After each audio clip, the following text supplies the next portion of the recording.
Do you like studying other businesses, seeing what they're doing, seeing what they're not doing? What is their moat? What is their competitive advantage? What do they do that no one else can do?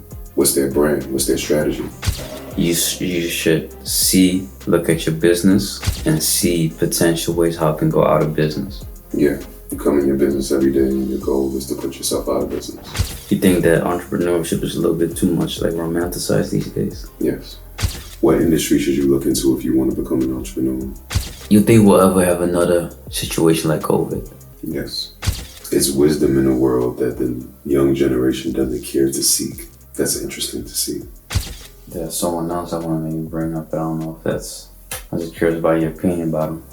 Mm-hmm. Someone like Andrew Tate, for instance. We're a very immature society, and we want to be that way. And that's very disappointing.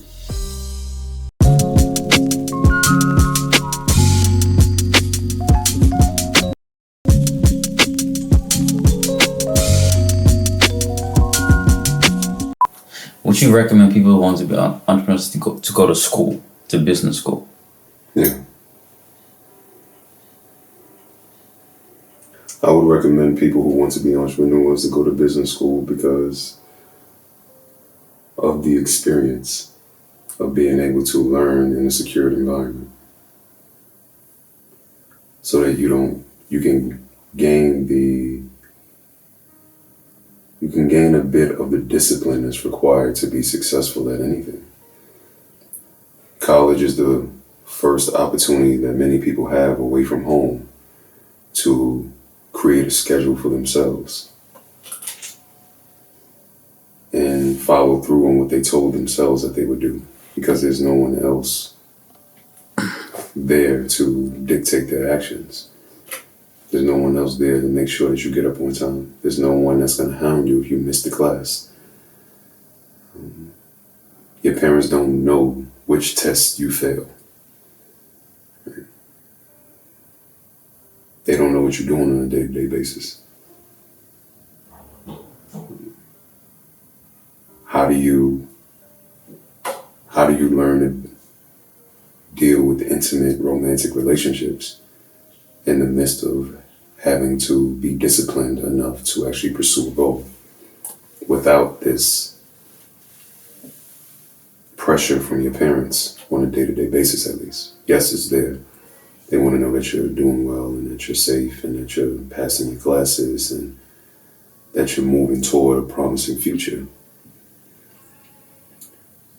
But they're no longer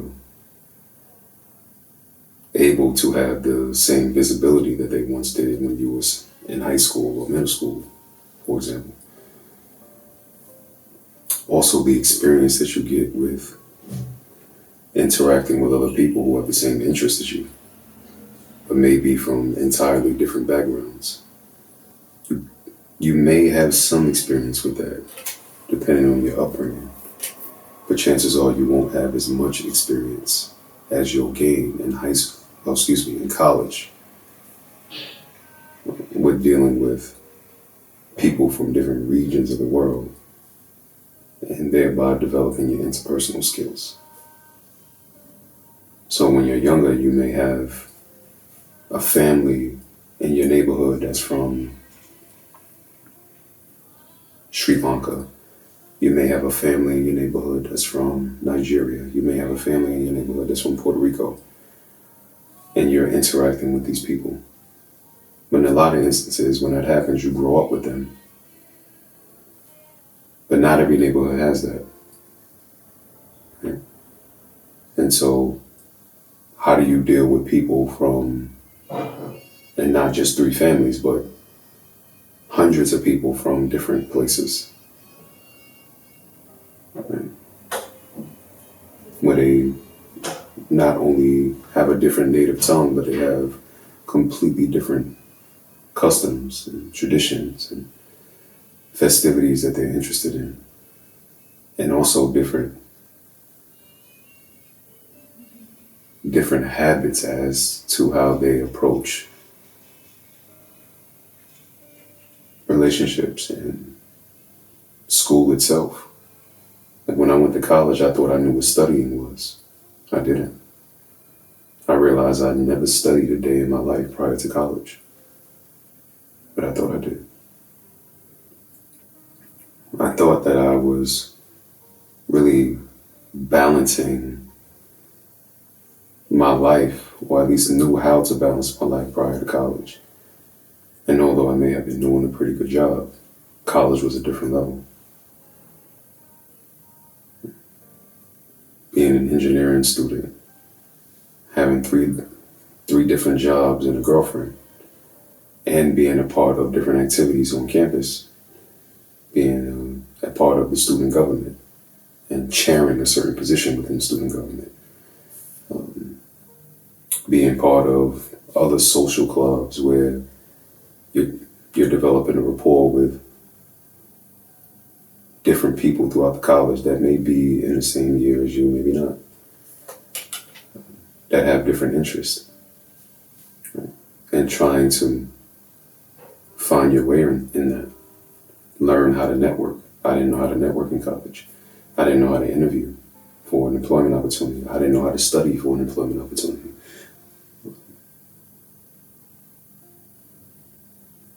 There's a host of things that come along with being in college. College is a secure introduction to the real world, as much as it can be. Right? Yes, you have drugs. Yes, you have things that happen in college that are not so positive, or at least they're not perceived that way by the general population. That's also what you have in the world. So it's an introduction into adulthood, but someone is still holding your hand a bit. And there's significance in being at the same place at the same time, doing the same thing with people who are the same age as you. That's the only time that ever happens in life. Right? So college is great for that reason also. But a lot of what business is, that was just college. Now, the business aspect of college, meaning you're business students in college, a lot of what business comes down to is understanding the infrastructure and understanding the language of business.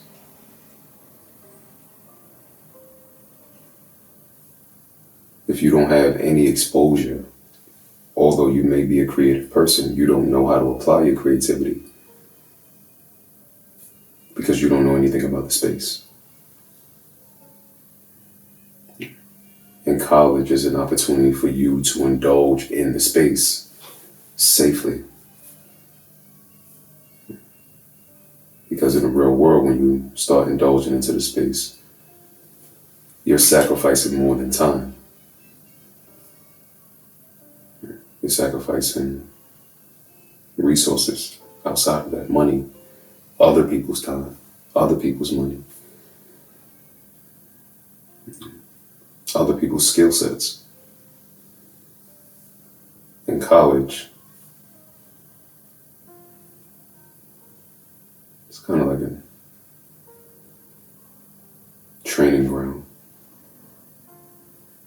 You can make mistakes there and not have such harsh repercussions. The only objective is to pass the class so that you don't lose the money. And again, that's indicative of the real world also. Because in business, that's what's going to happen. But there's going to be a lot more pressure. If you don't pass the class, you're still going to eat that day, for example. Or eat that whole semester and the next. But if your business is not performing well,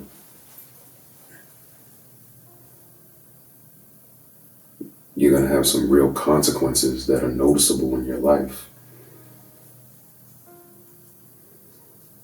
So it's a training room. It's important to get that training. It's important to get that language. It's important to get that exposure. It's important to gain those interpersonal skills, gain those networking skills.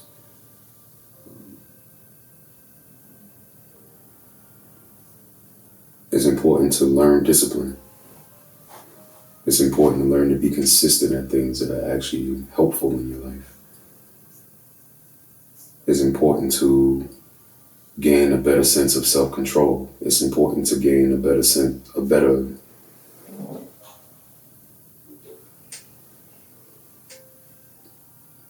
become better at being, a better judge of character. It's important to learn how to balance your life. And that's part of self-control as well.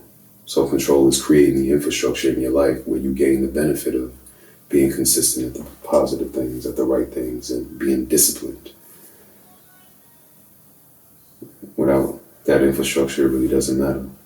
Although it feeds upon itself, builds upon itself, excuse me. Because without discipline, you can't really build the infrastructure. But without self-control, you can't maintain the infrastructure.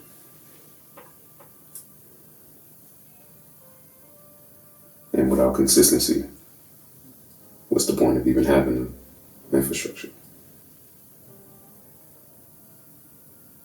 So yeah, business school is important for someone who wants to be an entrepreneur. Although it won't teach you how to be an entrepreneur. It won't expose if you have what it takes to be an entrepreneur.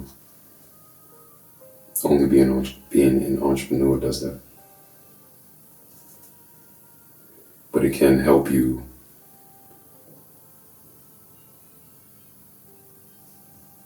prevent bumping your head so much. And sometimes it helps to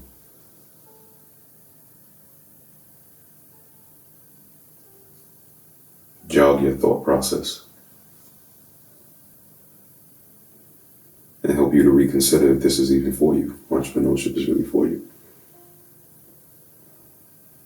Do you like studying other businesses? Seeing what they're doing, seeing what they're not doing. What is their moat? What is their competitive advantage? What do they do that no one else can do? What's their brand? What's their strategy? Who are the people that they have in place? Why do they have those people in place? What is that person's expertise? Where does that person come from? What's that person's resume? What have they done that's great, that qualifies them for this position? Who have they surrounded themselves with? Why have they surrounded themselves with those people? What's the structure of the organization? Why is it that way? What's the philosophies? What are the philosophies that guide this organization, but also guard this organization? What's the defense mechanism that this organization is using? What are the guardrails that this organization has in place so that it keeps its culture intact? What is the culture? How did it create the culture? How does it maintain the culture? With the actual people, not just the ideas. The ideas are the guardrails, but who are the people that are actually leading the charge culturally? Do you like to study that? How's this organization positioned in the market?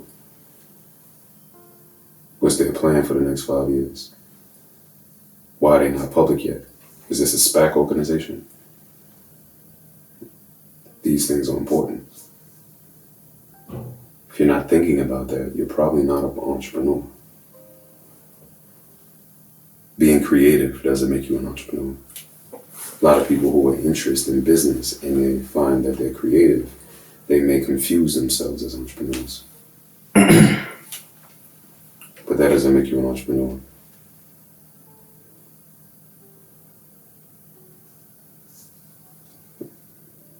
But you may be a great entrepreneur. You may not be that either, though. What's that? An entrepreneur is the same thing as an entrepreneur. They have the same vision. They have the same mindset. They have the same work ethic. They have a very similar attitude. They're very similar. The only difference is the entrepreneur is the one that puts the money up. The entrepreneur isn't. So the entrepreneur runs the show because they made the bigger sacrifice. They want it. They conditioned themselves to have it by positioning themselves to be able to put the money up. Entrepreneur may be a great number 2 person, but not a number 1.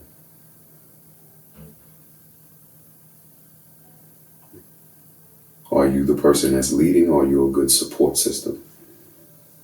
Are you a person with the idea, or do you need somebody else to give you the idea? You can carry out the idea really well. You can execute really well. All they got to do is point you in the right direction. But if no one is there to point you anywhere, where do you go?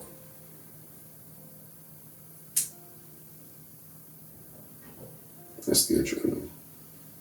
The entrepreneur is the leader.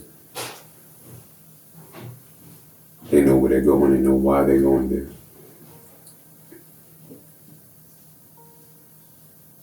They use a team to figure out how. Typically. You can already answer my second question, which was, where should you start and should you do research? But that is... You should always do research. You should always do research. Always. Then another question I asked maybe a little too... How long should the research take before you start? It depends on what you're researching. Whether there is a demand for what you're supplying. That research should be quick. You should be able to figure that out in a day. All of the intricacies that are attached to that is different. And those intricacies change over time. So you're always researching. And business is not just you research one time. That's not even what research means. It's research. If you do it one time, it's just search. So you have to keep doing it, always keep doing it. It never stops when you're in business. Because things are constantly changing in the market.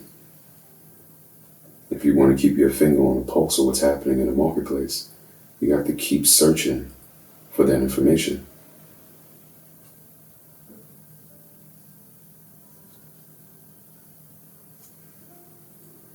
So I know we know what the word research means, but sometimes we get so accustomed with saying the word that we kind of lose sight of the etymology attached to it.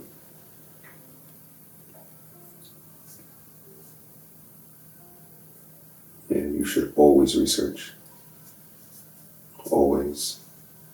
I say, hey, this is a good idea, or I had this idea, let me start this right now. Always research it. Always. You do enough research and you realize, okay, I have the answers that I need to jumpstart this project, because in the beginning, that's what it is. It's not a business. You're not making any money off of it, even if you're actually putting money into it.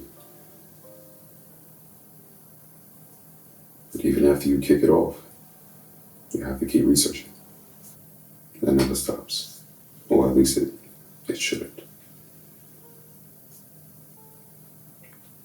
We spoke about this before. I just don't know whether we had this conversation on camera about you should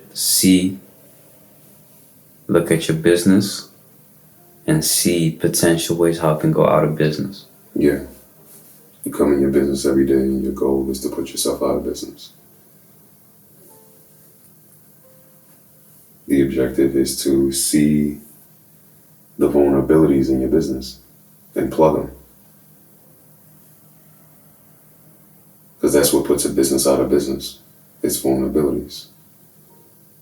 That's what determines whether or not your business is growing too quickly or too slowly. And those are the reasons why businesses go out of business. It's growing too fast, you don't have enough money to maintain what you're doing.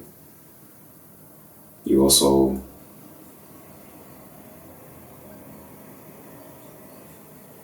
it's hard to manage what you're doing when it's moving very quickly. And so you can run into compliance issues. And that can put you out of business. And then you have businesses that are growing too slowly. Sometimes they don't have enough capital. That's why they're growing slowly. How do you manage the pace?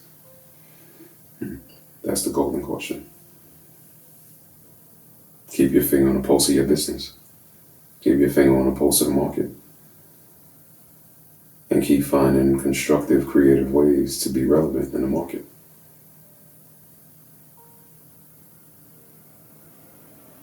So that you can grow, but not grow so fast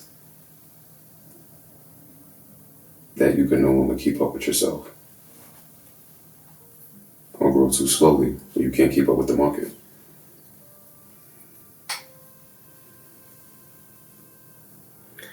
Almost seems so counterintuitive to not stunt your growth, but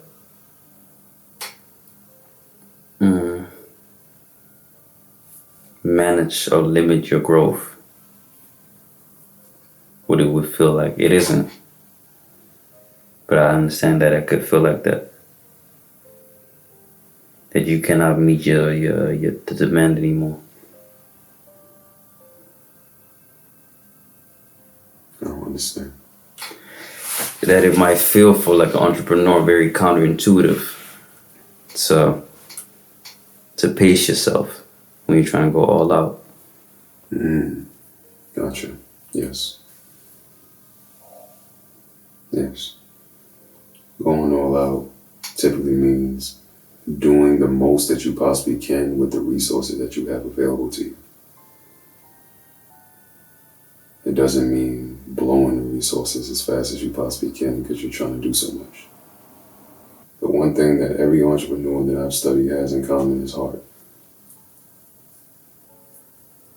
Meaning they have a strong enough emotion attached to their why to keep them going.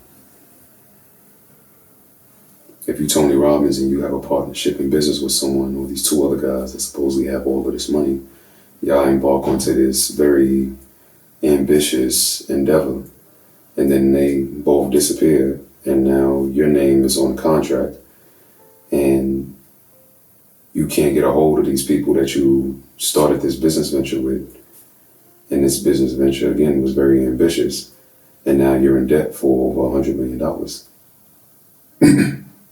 It takes heart to get out of that. Right.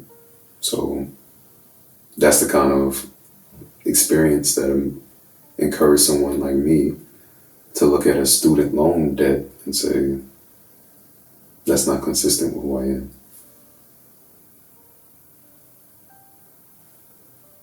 Time to get out of that.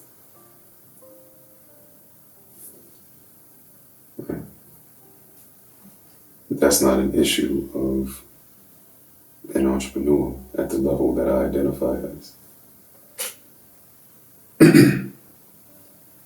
But you don't realize it's a limiting belief that's keeping you away from doing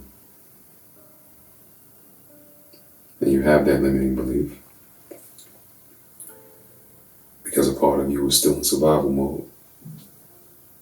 And that survival mode doesn't really align with your identity today. Your identity today aligns with what you see these other people doing, that you're charting toward. You kind of have this thing in the background. It's like, you're creating strategies around it, etc. Not because you can't pay it off. It's almost like an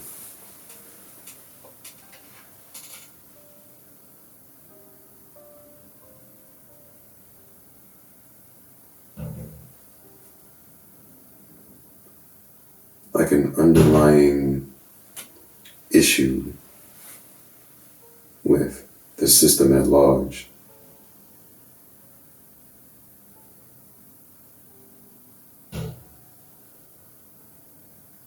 That helps you to prioritize other things.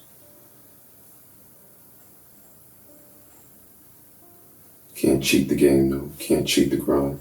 That's my point. You're not going to get around certain things. You have to experience it. In experiencing it, you understand if your why is strong enough or not. His why was strong enough to get out of $100 million of debt. Now be someone who has over 100 companies that does nearly $10 billion a year in sales. When you have that, it's just a matter of time before you find success. You have these small things. For example, why do I bring this up with the student loan debt? Because there are millionaires with student loan debt, and it's just a few $1,000s and they have it. Because we have like this concept that we shouldn't have to pay that. Right? But it's inconsistent with who you are. The idea of I shouldn't have to pay that is inconsistent with who I am. How so? Because it was a blessing to even have the experience of going to college. And without those student loans, I wouldn't have had that opportunity. But I also know that it's a business. Nothing is free. So I should honor that transaction. In honoring that transaction, I honor my identity.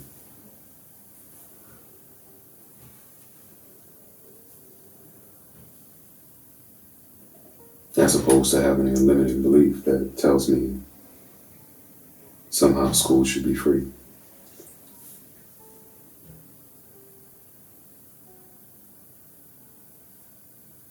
Even though when I took the loan, I knew it wasn't free. Much like when a person went into business with Tony Robbins, they knew they had a contract to oblige.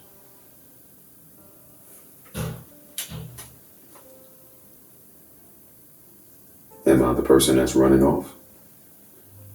Or am I the person that's sticking it through, making it work? Because my why is strong enough. The answer to that question is yes, which is why I know that this is not consistent with my identity.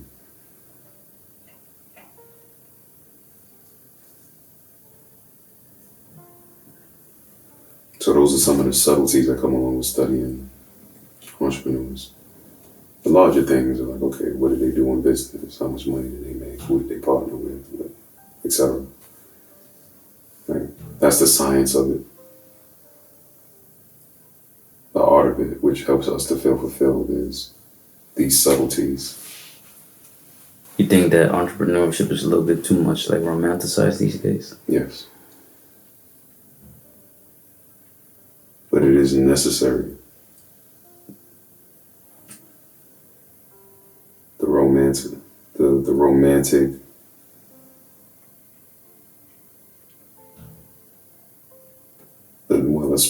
the sprinkle of romance over entrepreneurship is necessary to get people to be excited about it.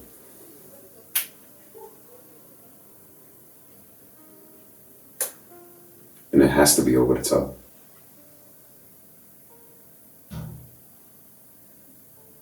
To get people to be interested in it, because it is hard work. But the dream that a lot of people have is very large, especially now with social media.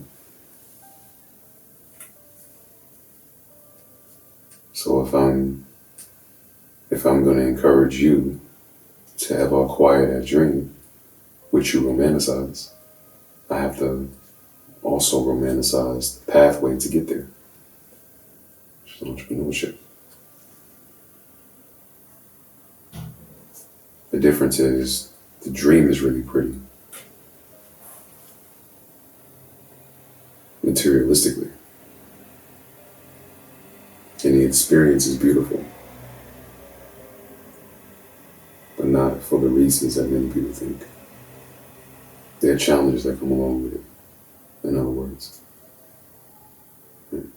The house is flawless.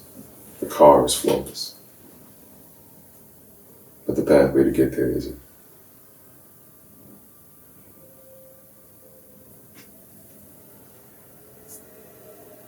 I think you would never do it if people said that. More people wouldn't even give it a try. Most people wouldn't. At least. Or if they came out and said, "Hey, this is excruciatingly painful and long," most people would be like, "Nah, I'm good. It's not worth it." So you got to give people a reason to at least get in it. Because in getting in it, you give yourself an opportunity to expose yourself. And in that exposure, you give yourself the opportunity to fall in love with this or not. And the few that do fall in love with it are the leaders of the next generation. So we have to romanticize entrepreneurship because we need somebody to carry us forward. So it's not only about the dream. That's theory. And it may be practical for that person. But in that person actually achieving that, the dream that that person has is also practical for society. Yeah, because that's the thing too. Is like some people they call themselves entrepreneurs, but they don't do nothing but sit and trade crypto and NFTs.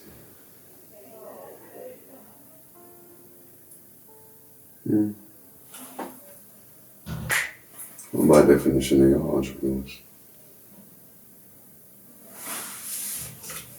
They're not bosses, but they're entrepreneurs. Unless they have payroll. Legit payroll. If they have legit payroll, then they're bosses. Otherwise, yes, they are entrepreneurs. You are contributing even though you may not leave your seat for 8-9 hours a day. Trading crypto is a way to make a contribution. Trading stocks is a way to make a contribution. Because you're allocating your financial resources to organizations that make a contribution. They use your financial resources to further build their business. And as a trader, your job is to figure out which organization is best at doing that in a way that's fruitful for society so that you can have the maximum kickback. So that isn't being an entrepreneur. It just may not be being a boss. I thought you said because you're not leaving your seat, but I was thinking about what you said was at first I thought your seat as far as your kids, you're not leaving them with anything. Except for maybe if you don't blow it all, some money.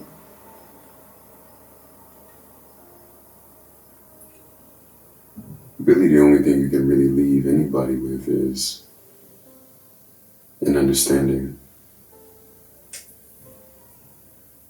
and some experiences. That's long lasting. You can leave them with some money. But if they don't know what to do with it, what's the point? They don't have you can leave them with a business. But if you never brought them to work with you and showed them how to run the business show them what business is, what business means, and how it plays out in real life, not just in a textbook. But what about real life justifies what's in the textbook? Then what's the point? Leave them with the game and understanding that at the end of the day, it's all a game.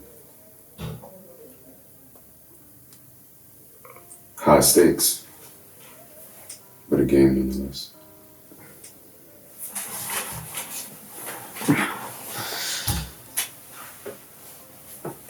Have you ever tried trading crypto? No. Why not? I think crypto is a very unstable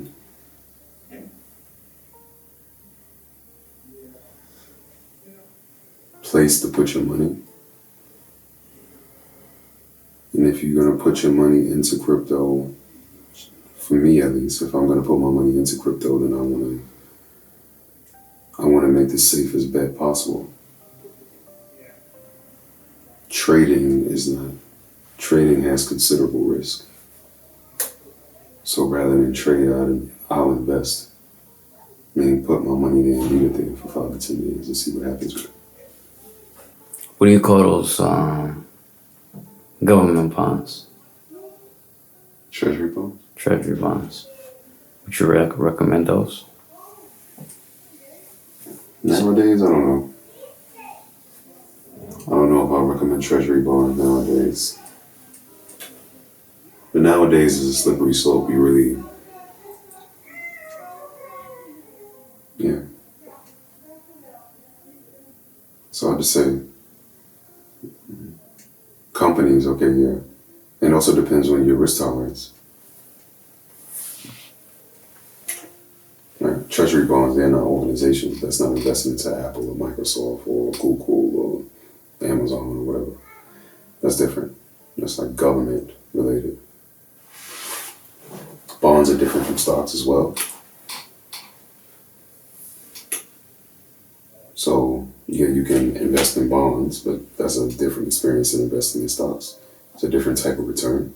It's a different type of risk associated with it. And crypto is the most volatile at the moment.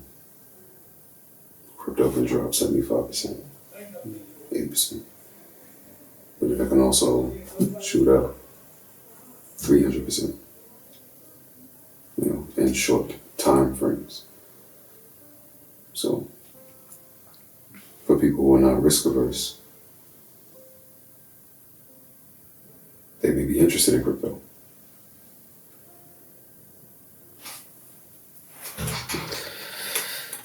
Some people compare trading with gambling. It's not the same. Gambling, you're guessing. You have no context, no insight as to what's going to happen. It's the adrenaline of the unknown that pushes you through a gambling process. Right? You're not making an educated guess on any of that for the most part. You're making a guess.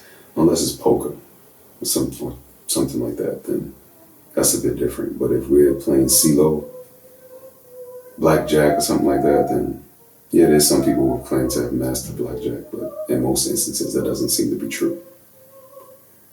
Trading is not that. Trading is calculated. Trading is you educating yourself. Trading is using all the context at your disposal to make a decision about which organization is best to make the investment in, whether it be short-term or long-term. Well, if it's trading, then it's short-term. It's not gambling.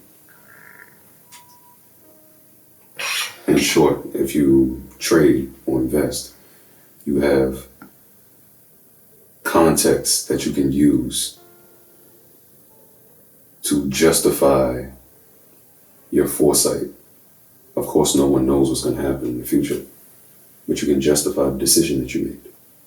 In gambling, you don't have that. What do you think of maybe it's more like a social matter this, but investing in real estate during a housing crisis? I think it's amazing if you have the capital to withstand the crisis. Recessions are where most people who have money make more money if they understand the recession. So if you can hold out until the recession happens,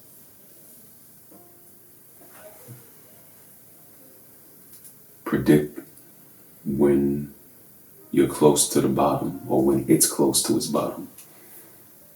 Right? Meaning you have good timing as to when you get into the market, then you're great. Because during the recession, everything goes on sale. So everything is cheaper. It's a little trickier now because we're in a recession. They won't announce that we're in a recession. And interest rates are high.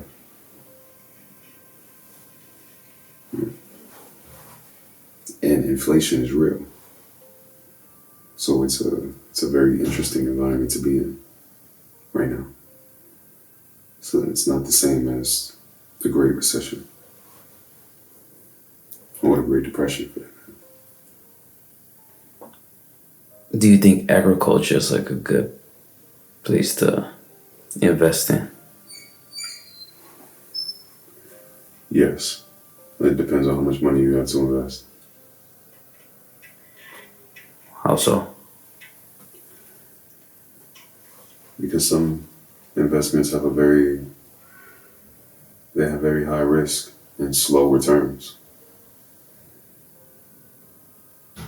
And if you have a small amount of money to invest, you probably don't want to make that kind of investment. You want to make an investment that has a high return and doesn't have so much risk. Because you don't have so much money to play with and you're trying to build your net worth. But then why would you recommend it to people still if they have money? Because in the long term, it's great. There's probably nothing more fruitful than fruitful land. Long term. Everyone has to eat. So being able to grow your own food is like being able to print your own money.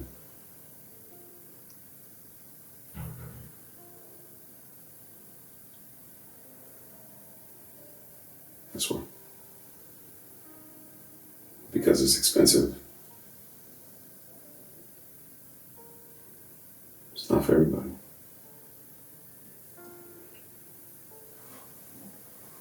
It's slow. It's unpredictable. That makes it risky. You don't know what the harvest is going to bring this season. You don't know if you did something wrong. You don't really know what the weather's going to be like. Things are changing. A lot of things that can go wrong with that. And it's a lot of work. If you want to do it correctly. It's a lot of work. Especially if you have like a real farm. Acres upon acres upon acres of land.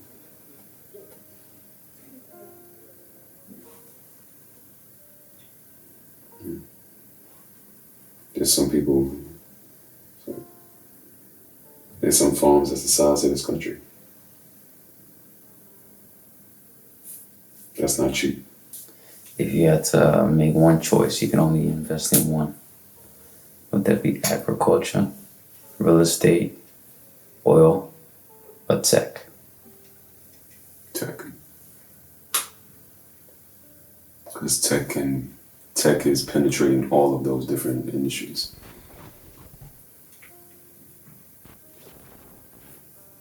Agriculture is agriculture. Real estate is real estate. Tech is boundless.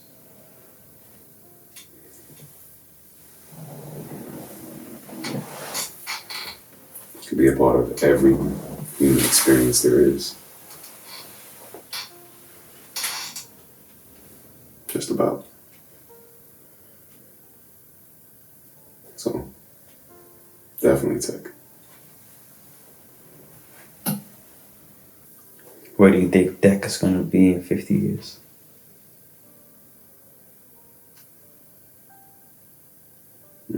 Let's say 20 years. 20 years? Mm-hmm.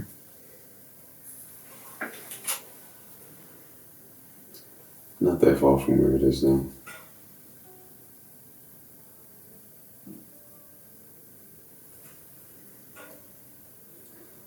Maybe AI it'll be a norm by then. Really a part of people's lives, day to day. Some jobs that exist today won't exist in 20 years. A lot of jobs that exist today won't exist in 20 years. Aside from that, I don't imagine that big of a difference. It's so difficult to foresee because it only takes one invention. Can definitely be wrong. I don't know. I don't think it will be much further than it is now. I think there's a lot of technology that we have now that hasn't been presented to society yet because society is not ready for it. They say Steve Jobs had the idea for the iPhone in the 70s. Now, when we say technology, that includes a lot of aspects of life. It's not just AI, it's also what's going to happen with medicine in 20 years. That's really interesting to me. Will we have breakthroughs in that?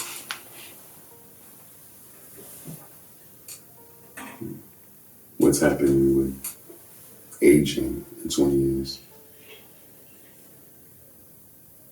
Will we have a solid cure for cancer? Can we do a better job at not getting cancer? Right. And not just putting it on people, the general population, but also having a business take more responsibility and utilizing technology to make that real.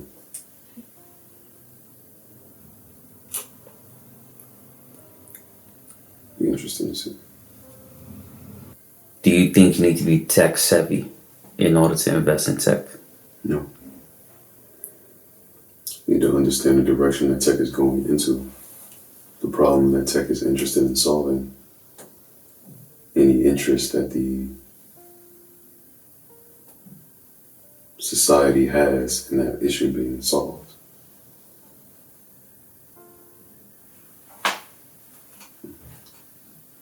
And of course, that's the idea of tech. But then when it comes to the business, is it worthy to invest in a particular business? Technology business. That's a different, then it's more about the business. It's not just about the issue that they're solving. You think we'll ever have another situation like COVID? Yes. Not an actual, maybe, I'm not saying that for a health pandemic, but I think we'll have a situation that resets society.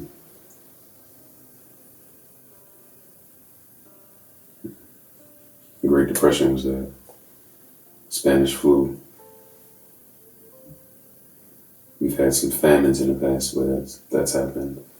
We've had some wars. Wars reset society. always come in a form of a pandemic.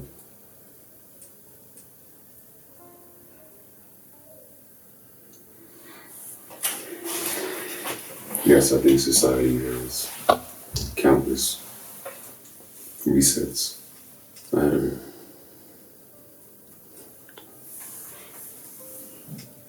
You don't think we have another lockdown ever? I wouldn't be surprised. I don't know if it'd ever come. I don't know why it would come, but if it came, I don't think I'd be surprised about it. You wouldn't be surprised. You think people will comply in the same way that they did? I hope not.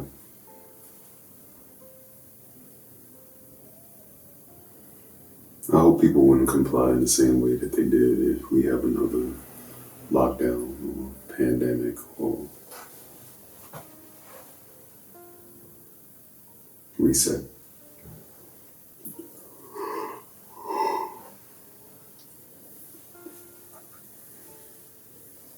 I hope people would think critically.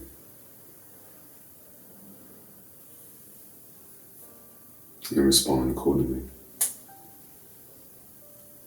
Not be paralyzed by fear.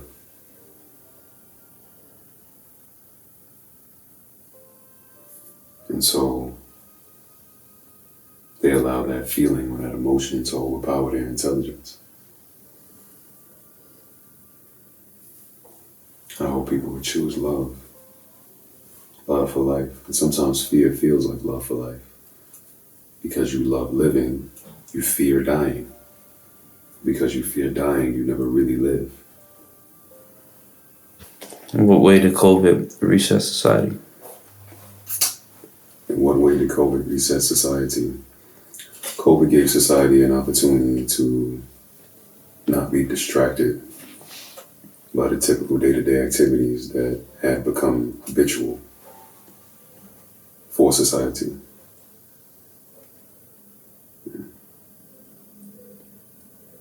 So society was able to actually have an opportunity to give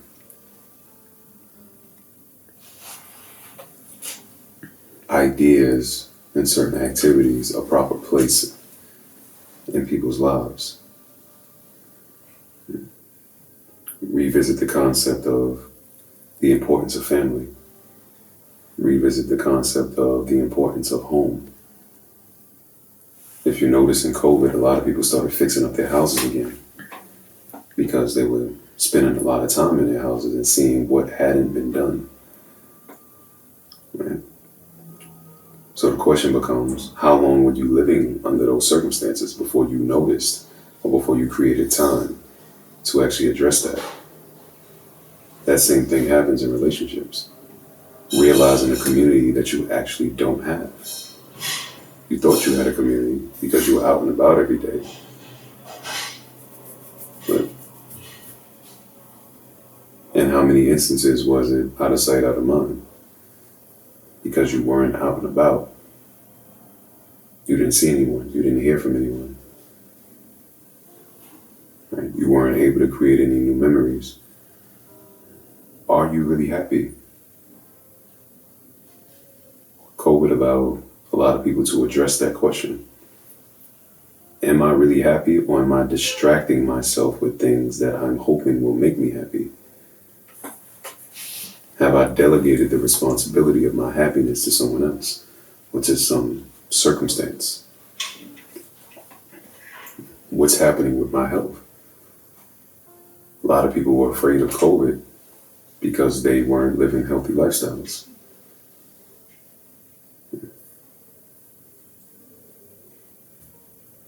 What is the social, political standard of the country that I live in? How are we handling vaccinations? How are we handling lockdowns? What's the justification for this? Do we have enough hospitals? That's a real question. Something that probably a lot of people don't think about. But do we have enough hospitals in our neighborhood? Is there a hospital in the neighborhood? Or do we just have clinics? Where are our supplies coming from? Do we live in a country that has enough resources to sustain its people?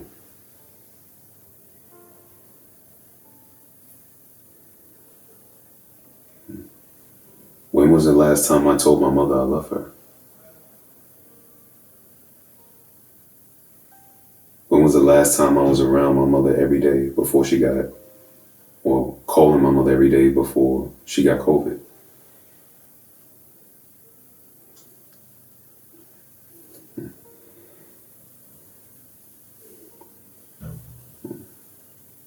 Why am I going to work every day?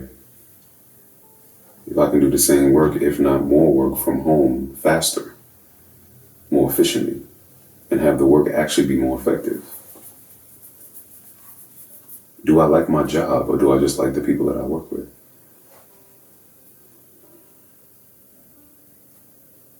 Do I like the people that I work with as much as I thought I liked the people that I work with?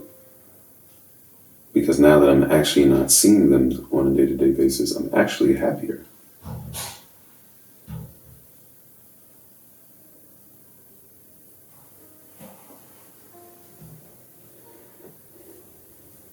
Right? What is my relationship like with my family? What is my relationship like with my lover? A lot of people broke up during COVID. Right? They thought they liked each other until they had to be around each other all day. And then they realized, like, nah, this is this is not for me. Right? There are a lot of COVID babies. Hey, maybe I need to revisit the level of intimacy in my relationship.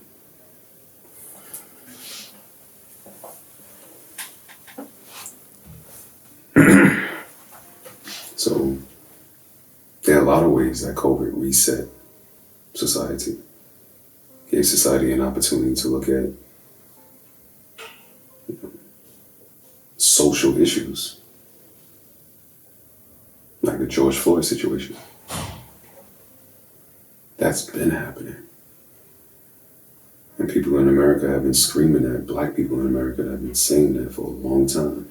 It's been in a lot of movies. It's been in a lot of songs. And it seemed like nobody saw it. No one cared about it. It was just entertainment. And people were saying over and over and over, this is my life. I'm rapping my life. This is what we see in our neighborhoods. And it was just something to be entertained by.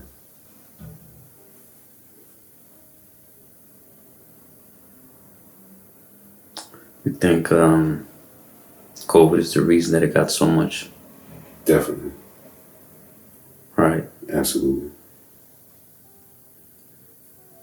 Absolutely.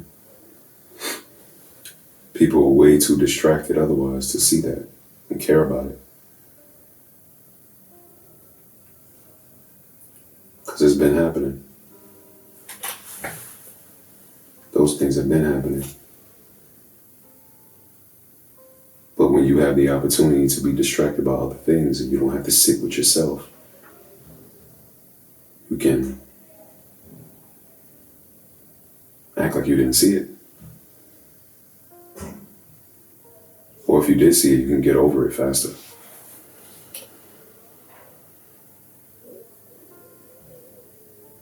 So, definitely a reset. COVID was definitely a reset. How we interact with each other, end to end. COVID reset that. Gave us an opportunity to reconsider.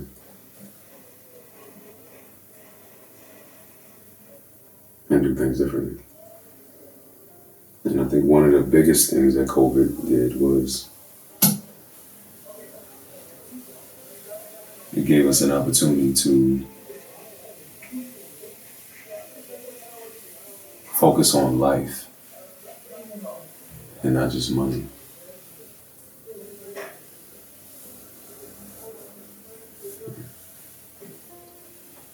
focus on really what is your life about.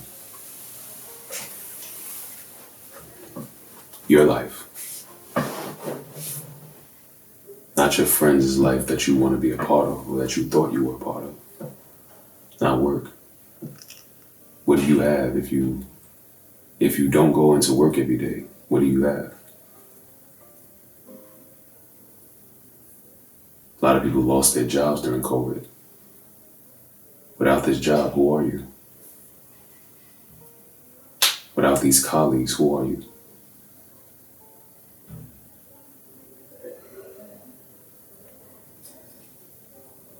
So,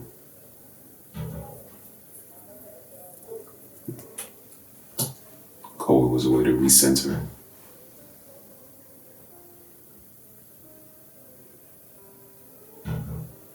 For that reason, it was a reset. But there is this real thirst within society to live a fabricated existence that became much more apparent to me than ever during COVID. The curse of being intelligent.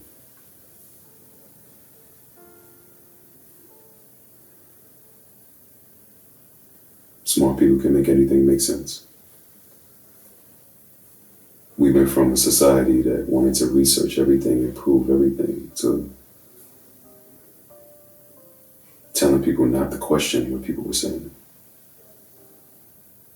Don't think about it, just do it because the doctor said it. Don't do, that doesn't make any sense, but we're going to do it anyway just so we can get back outside. We want to get back outside. What's happening outside? We want to get back to the party.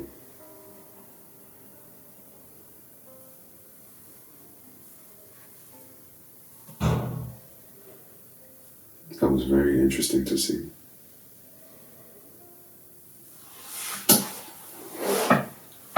And very interesting to see how the authorities handled that.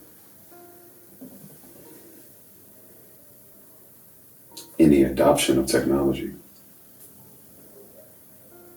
in that short time frame. You mean with like the COVID passes? Companies that were not tech organizations, did not want any real association with technology, now realizing the importance of being a tech organization, and thus becoming one, or transitioning into an organization that could potentially become one overnight. And what that did to the workforce. It goes back to this fabricated existence that society has a thirst for. It's not really anything. It's not really rooted in anything solid.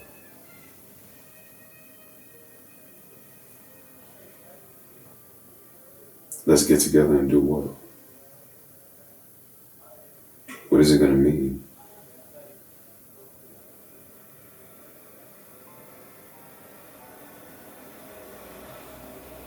You had a life-threatening experience.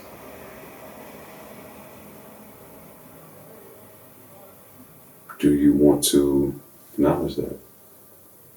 Do you want to reestablish meaning in your life? Not just doing things.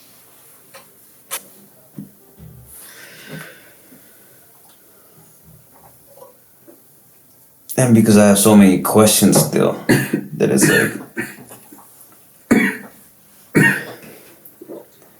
like where the fuck did that shit even come from?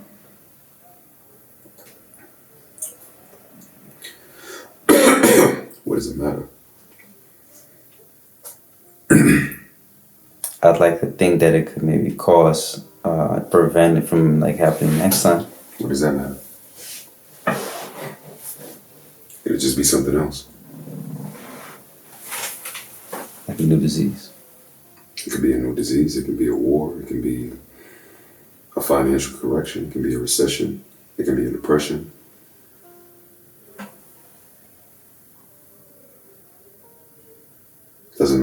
happens. It matters if the people are conditioned to handle it in a way that's actually beneficial to society. Doesn't really matter what it is. And I'm not saying throw your life away. That's not my message. My message is think critically about your life. And if you're going to fight to live, at least know what you're living for, so you can have a reason to fight.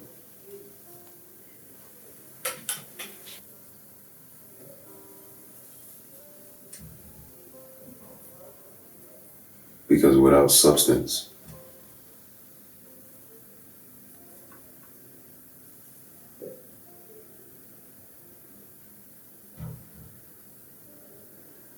what is a person's life a symbol of?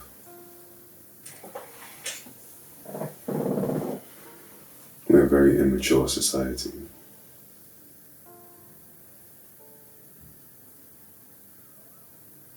And we want to be that way.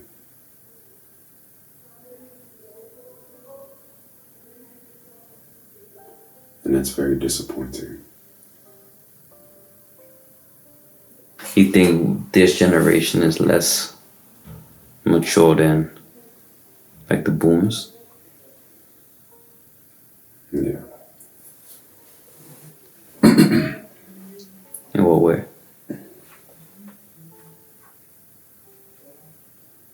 In every way. It's easier.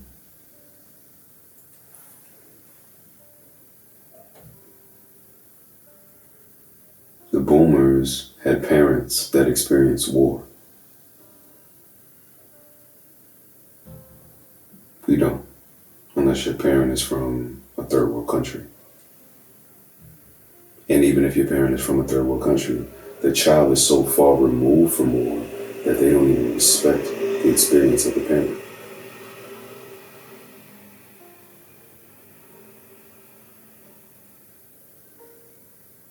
So, yeah.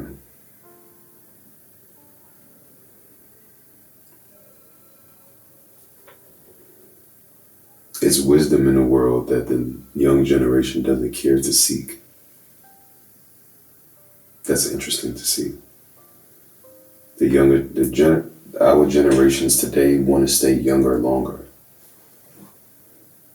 And I don't mean just young in body, I mean young minded. You think that makes it easier not to stand out in society? Not necessarily. But in some ways, yes. There's a lot of noise to cut through in society today.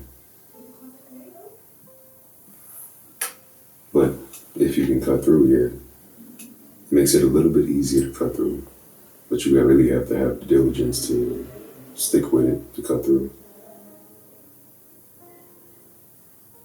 But it's hard to say, to be honest. Yes and no. Yes, because you're distinguished. No, because everybody's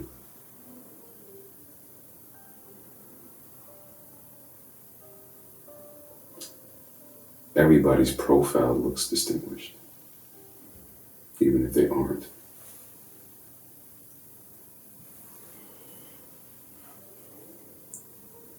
There's some people's social media pages that are very curated. You meet them in real life, you're disappointed.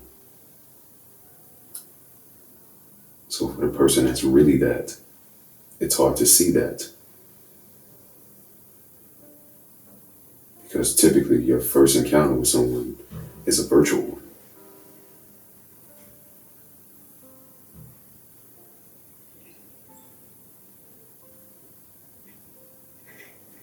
Now, if you're speaking and putting yourself out there beyond just the visual, meaning static photos, then yes, it is a bit easier to cut through if you're talking about something that anyone cares about. For example, Dr. Jordan Peterson was recording his work for a long time. and placing it on YouTube. It wasn't until the LGBT conversation that he gained notoriety. That was years after. He'd already been a professor, maybe 20 years, 25 years. Not to say that YouTube existed that long or that he was putting his lectures on YouTube for that long, but he was putting his lectures on YouTube for years prior to that.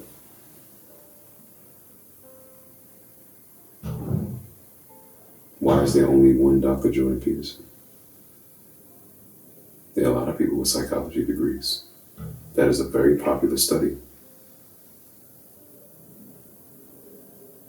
There are a lot of professors. Why only one Jordan Peterson?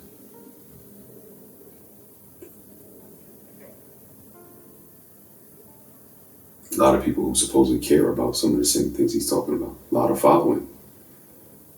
A lot of people he can have the conversation with. Why is there no one on the forefront with him having that conversation? With the same vigor, with the same intensity, the same passion, with the same mission. There's someone else I want to maybe bring up, but I don't know if that's... I'm just curious about your opinion about him. Mm-hmm. Someone like Andrew Tate, for instance. What about him? On this day and age, someone like him can gain like notoriety. A figure like him. Yeah. You think that goes hand in hand in like our immaturity? Yes. If we weren't so immature, there wouldn't be a lane for an Andrew Tate. At least society wouldn't have responded to him in the same way, quite possibly. Because the topics that he discusses wouldn't be provocative. It would be standard. Focus on building yourself as a man before you try to attract a female. That's standard. But we have a lot of people in society that didn't grow up with older brothers. And if they did grow up with older brothers, they didn't grow up with fathers. So they're not accustomed to having masculine leadership.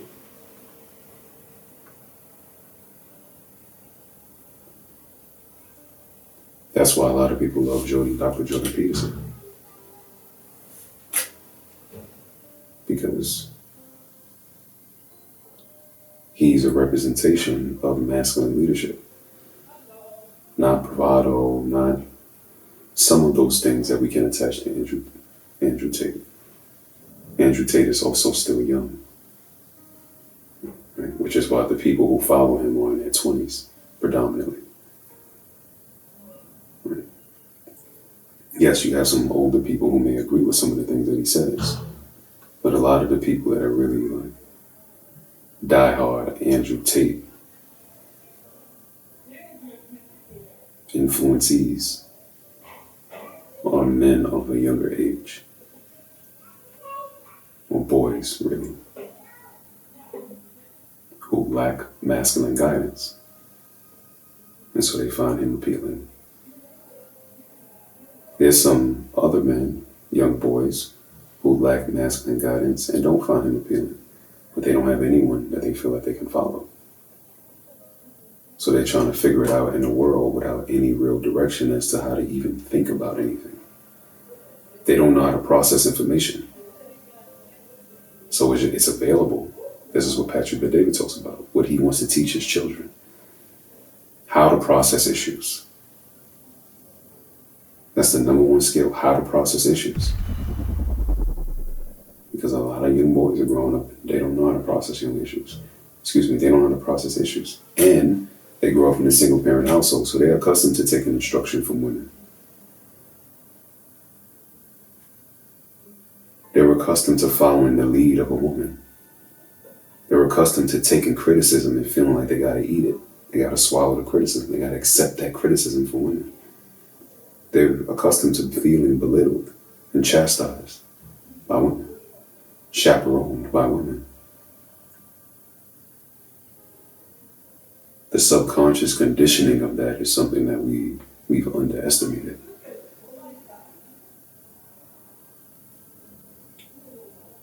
So now you have a lot of young men that need an Andrew Tate just to have a sense of confidence about themselves, just to see a symbol, just to see someone that resembles any type of masculinity in a way that kind of fights the system. Not realizing that as men, you're supposed to be creating the system. Not making your women feel less than. I don't think that's his message, by the way. But he speaks in such a provocative way to get the attention of the masses. And then once he has your attention, he tells you what his real message is. And you can't debate it, because if you listen to him deeper, you hear that message. But you're so distracted by the provocative word placements and how he utilizes language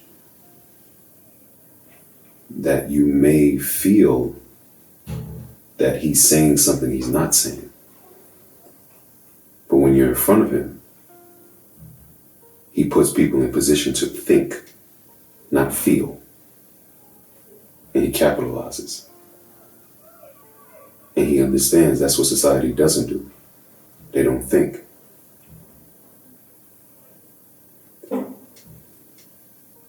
People allow their feelings to guide them through life. And they don't master their feelings. Your feelings are very important, and it's a great compass. So I'm not knocking feelings. I'm not saying people are wrong for having feelings and listening to those feelings, because everything we do is for a feeling. The objective is to understand the power of critical thinking, critical thought, and how to implement that into your life. Especially for men. Because without it, men are paralyzed typically. Because you don't know how to process your emotions, and you're not thinking. So you don't do anything.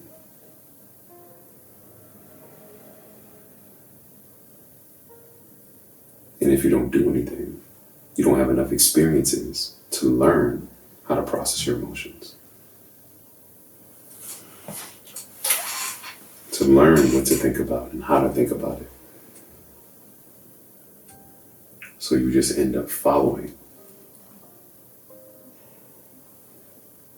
In a lot of instances, following women, even though you want to be perceived as a leader, as a man. But a lot of men are not equipped with the audacity to step into that position. And then you have people like Andrew Tate to fill that void. The void of giving men the authority within themselves to have the audacity to perform as their best self. Because as much as people can say Andrew Tate is bashing women, he's bashing men. And he doesn't shy away from bashing men. And that's the same thing that every man in society who's now a symbol for masculinity is doing. Can't hide behind a woman anymore. We know that for a lot of young boys, they did that. You fell down, you got a cut, mommy babied you. There was an issue, mommy babied you. There was a feminine approach to your life. But as Dr. Jordan Peterson says, never be nicer to your children than the world is going to be.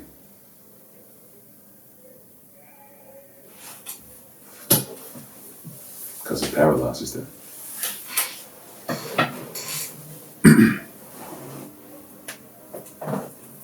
So, I think Andrew Tate is a symptom. He's a byproduct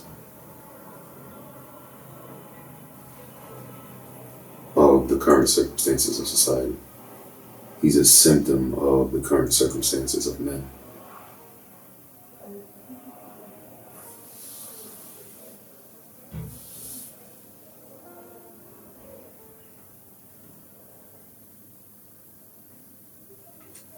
And I don't think he's the only one. You have a whole like manosphere and red pill, blue pill, white, whatever pill, whatever color the pill is, like group of people that talk about these issues. Right? It's a symptom of the sickness in society. What's the sickness? Lack of critical thought. It's not man over woman, it's not woman over man. It's man and woman. And it's not about a role. Because everyone is playing every role today. Everyone is just about wearing every hat. How's that working out?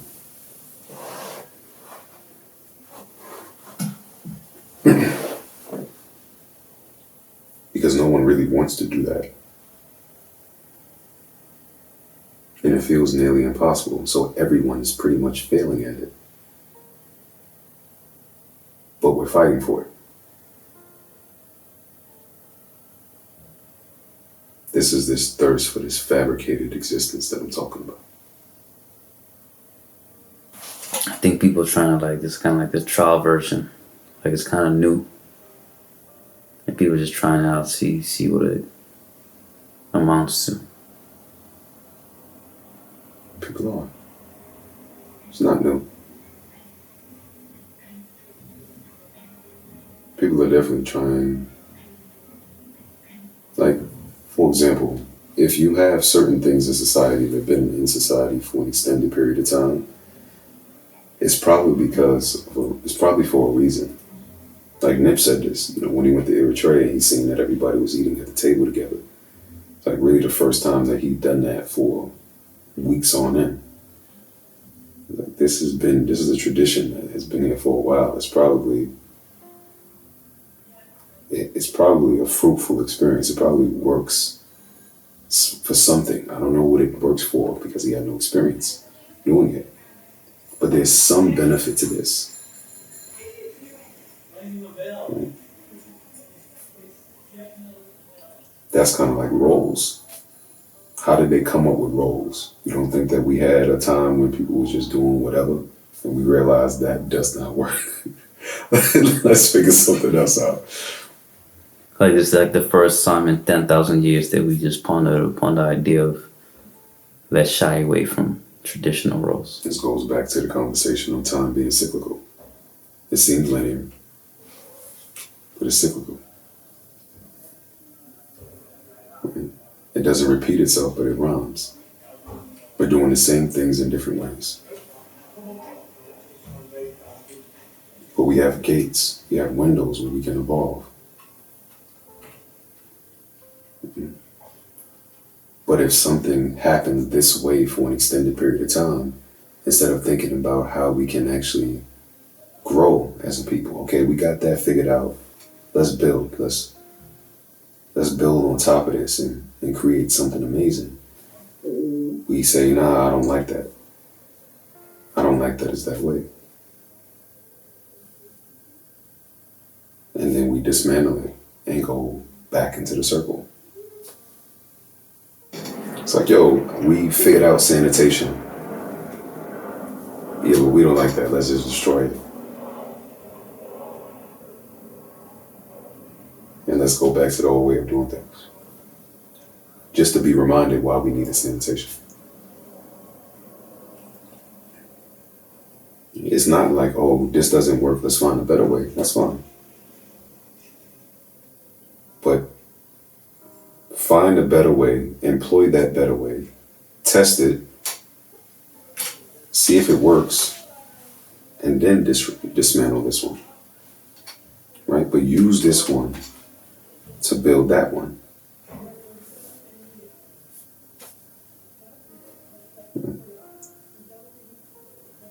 We just want it to be different for the sake of being different. Because our feelings are hurt. That's what I mean by being an immature society. We're not doing what's best for the collective. We're conscious creatures, meaning we can always find something to be unhappy about. But it also means that we can study and understand what actually is happening and understand that this is necessary for the improvement and overall advancement for humanity. You may not like it. People don't like exercising so much. There's a lot of people who don't enjoy that. But we do understand that there are beneficial factors to it. There are a lot of people who don't like the truth because the truth can hurt you, but the truth never harms you.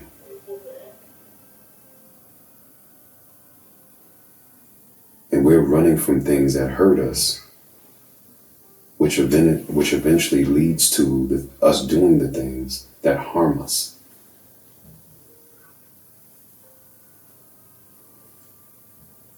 And we seem to not get that.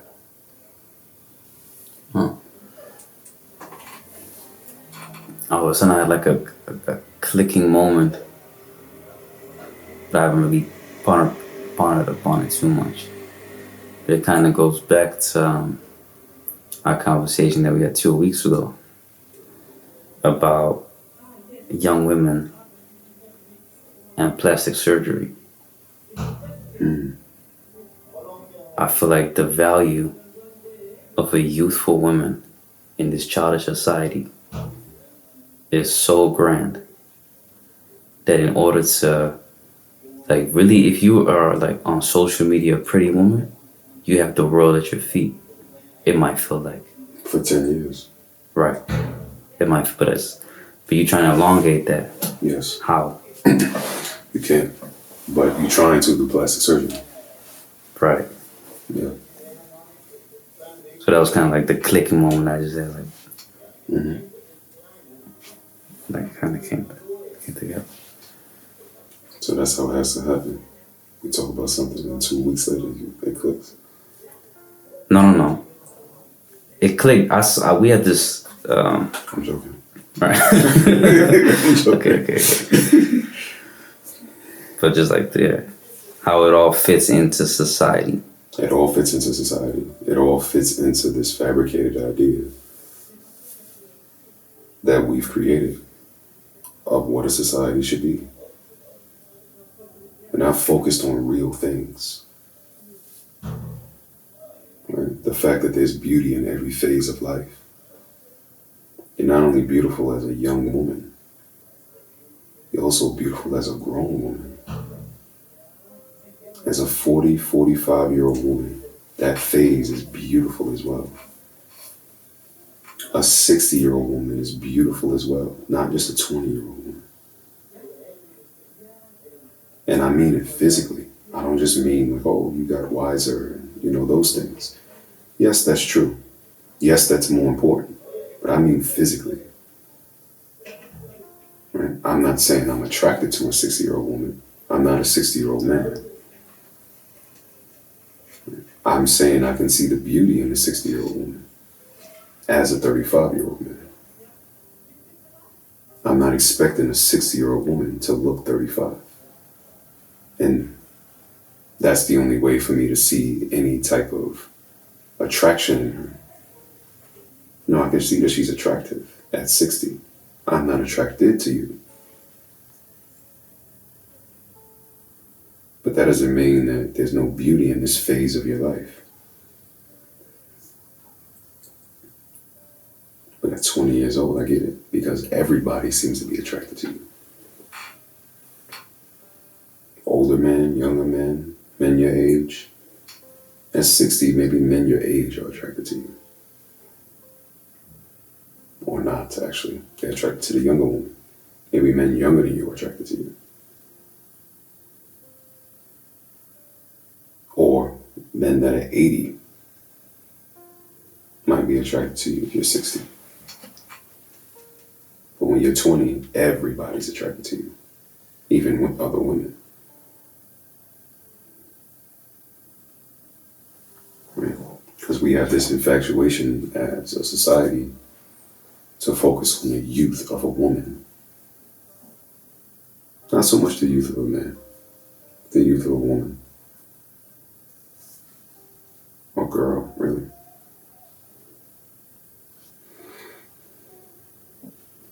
as if this is your peak. It's very interesting. Why do you think there's such an infatuation? It seems like now, but I think it must have been there in the past as well, because time is cyclical. Like body positivity and like things of that nature. Because we have noticed at scale that body negativity to a large extent is a facade. It's not really something that exists. Because although there's this concept of beauty that was pushed to the masses as being the standard,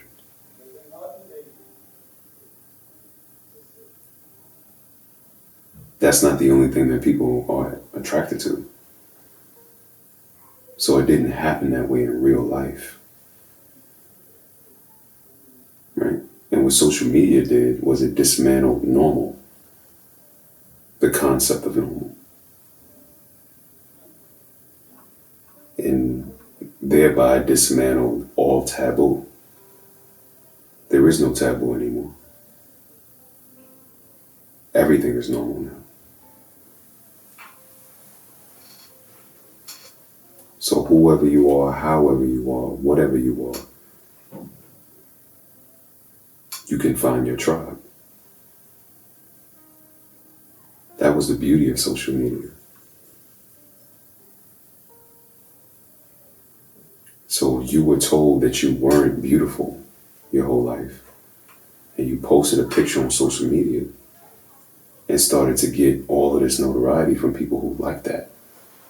You started to see that the concept of you and what you represent because of what you are not being beautiful wasn't true. So now you can be just as confident as the person who was once considered the standard. Because now you understand there is no standard. There are some truths that were exposed by social media. For example, beauty being in the eye of the beholder. Beauty coming in all shapes and sizes. That's true. But it was hard for people to believe because they didn't see all shapes and sizes of beauty being celebrated everywhere. They only saw one type of beauty being celebrated. They only saw one type of beauty being pushed as the standard. And they saw that for a very long time. To them. It wasn't that long, but it was long enough. For as long as high fashion has existed in a modern sense, right? For as long as we've had Celine and Chanel and all these big brands that we know of today, they've seen this specific build of a body being pushed to the forefront and marketed as top tier. Not because it was true, but because these bodies didn't distract you from the clothing that the designers were trying to sell. But then also there was this concept attached to it where men are supposed to be bigger than women. So the concept of a big woman is not feminine. Just like the concept of a small man is not masculine, which is also not true. Right? So it didn't only happen on the female side, it also happened on the male side. You don't have to be tall to be a man. There's some women that like short guys. You don't have to have muscles. There's some women that prefer men without muscles. A lot of women prefer men without muscles, actually. A lot.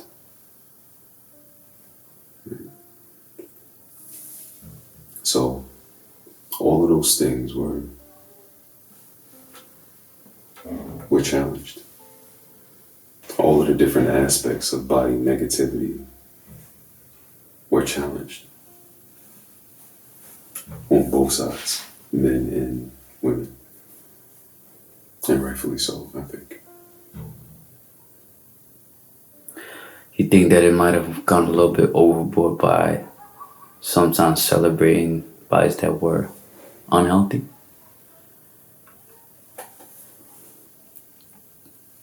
No. Because you can have an unhealthy body and still love it.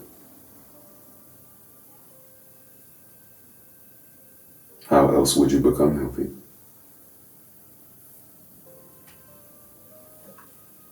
You have to love yourself enough to care to become healthy. But even if you decided you didn't want to be quote unquote healthy,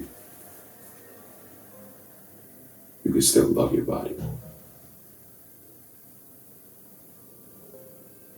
Some people may argue, how can you love your body and not want to be healthy? Those are two different types of love. One is loving the way your body operates and how it functions. That's the healthy aspect of things. The other one is loving how it looks. You got a lot of bodybuilders in a gym, men, for example, and women, working out,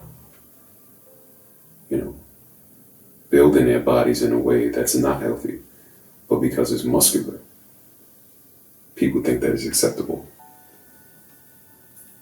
Right? And I'm not even speaking about bodybuilders that use steroids, because they're natural bodybuilders. Right? You can work out in a way that's unhealthy for you, although you're not using steroids. Someone would see them in the street and probably think they love themselves, or see how much they go to the gym and think they love themselves. But they'll look at someone who eats pizza and think they don't, because of how their bodies may look. Not to say that your body is going to look what society may perceive to be unlovable, or in a way that's unlovable because you eat pizza. But if we see someone who has a body that's aesthetically, socially deemed aesthetically unpleasing or underwhelming, that doesn't mean that person can't love their bodies. So if we're going to push body positivity, let's push it end to end. Because until we're positive about all of them, we're not really positive about any of them. How do you think society capitalizes on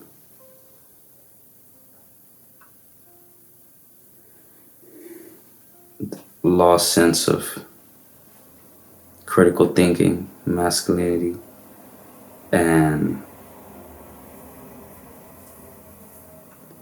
is there a way for you think there's like a lane for entrepreneurs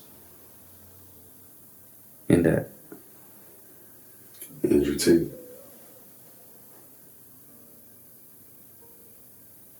Andrew Tate is the byproduct of the current circumstances of society.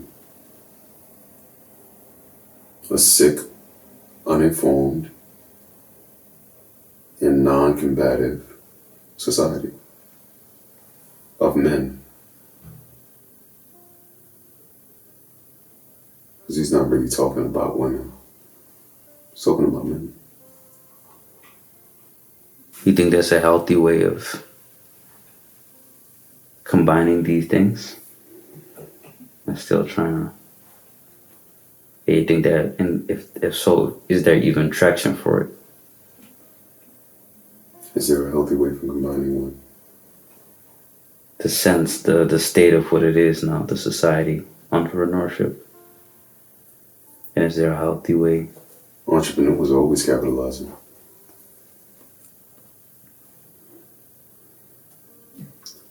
Regardless of what you want to do, there's always an entrepreneur out there to service your desires.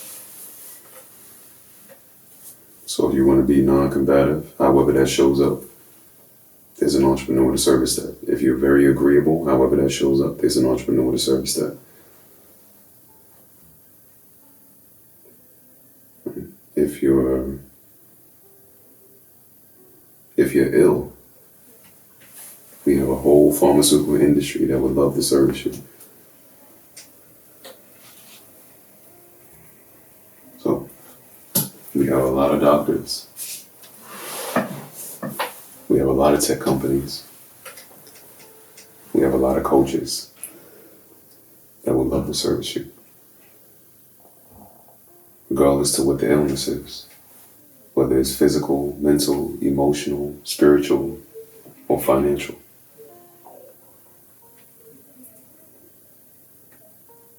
You can have an ill body, you can be ill-advised.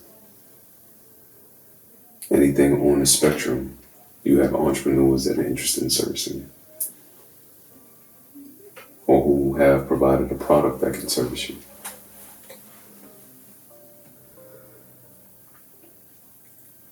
That's the beauty of entrepreneurship. It's versatile in that way. What industry should I look at if I want to become an entrepreneur? What industry should you look into if you want to become an entrepreneur? It depends on you. What are the things that you are truly passionate about, that you also feel like you have an opportunity at truly succeeding in?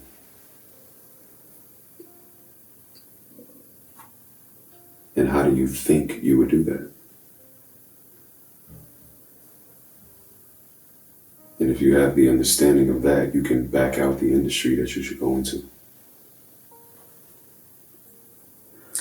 What if the industry that you're trying to go to is shrinking? Then it's probably not a good industry to go into. But you can think about the skill set that's required to be successful in an industry, and think about where else you could use that, and which other industry can you use it. Can you give an example? Absolutely. If you are a great orator, right? Meaning you were someone who conducted, if you were a facilitator at an organization, right? Meaning you were the person within an organization that put different groups of people together and figured out what direction the organization should be taking, whether it was on a level of a department or if it was at a higher organizational level, right?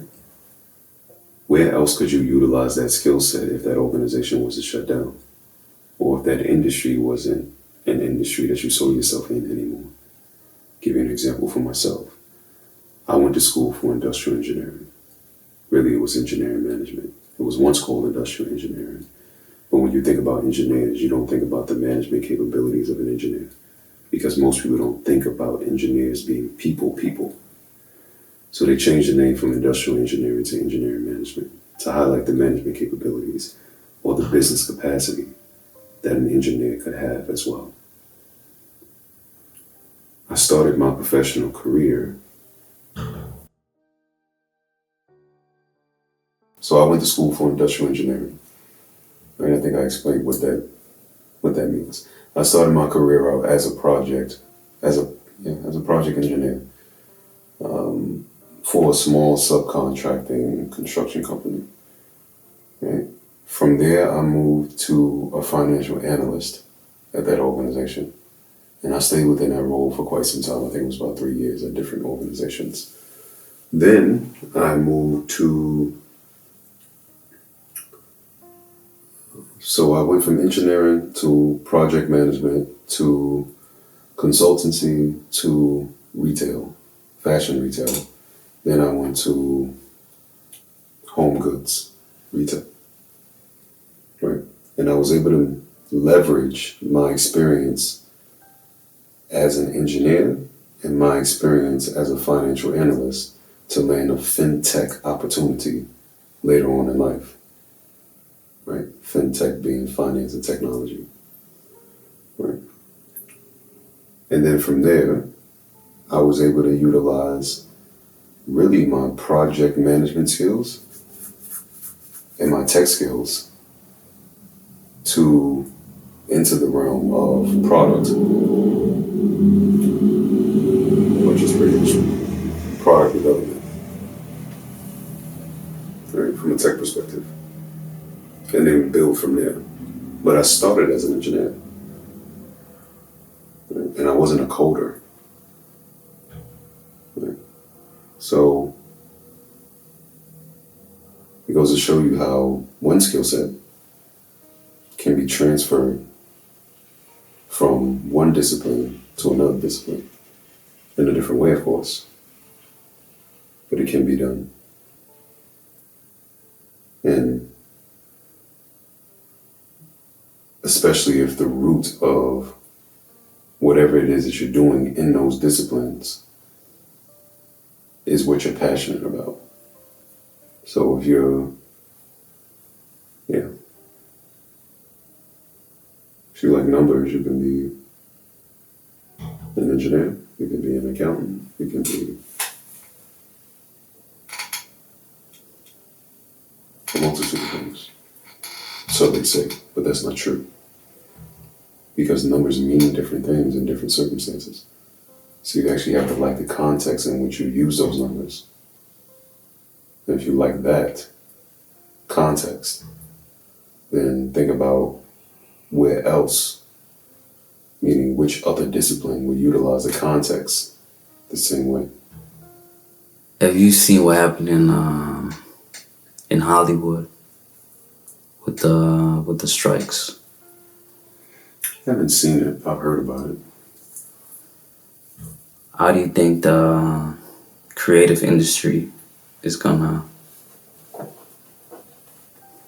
develop for entrepreneurs? Depends on which aspect you're talking about. There's certain aspects that are being dismantled due to advancements in technology.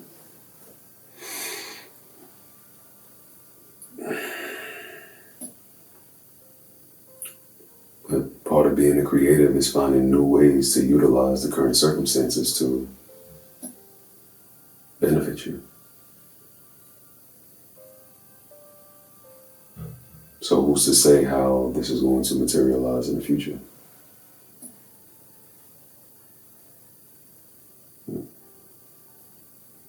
There are a lot of different types of creatives in Hollywood.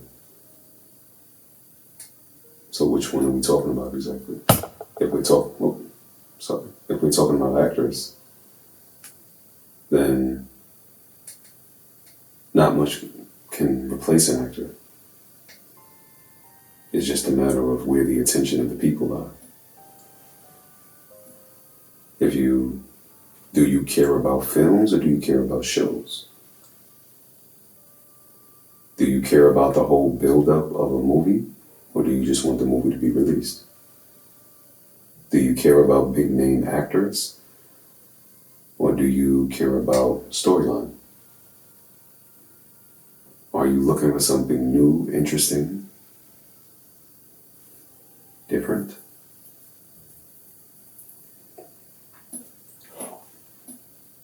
Yeah. So, a lot has become redundant in entertainment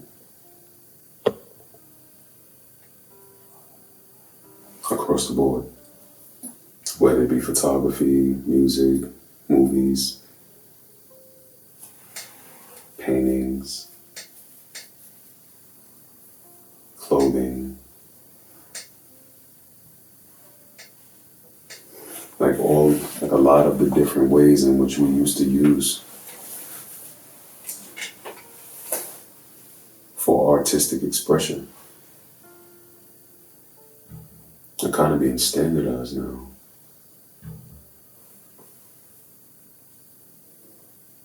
Like it's hard to see innovation in any of it.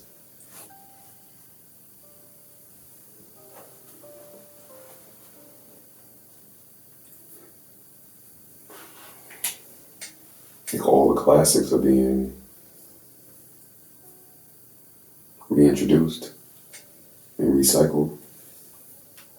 And it doesn't really seem to be a large window for anything else anymore. I think the last one we seen was Yeezy. And before that, I don't really remember very clearly another fashion statement that shifted culture. It's the classics, Jordans.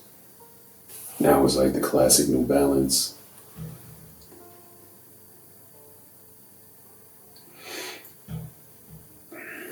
For a while it was like really all of the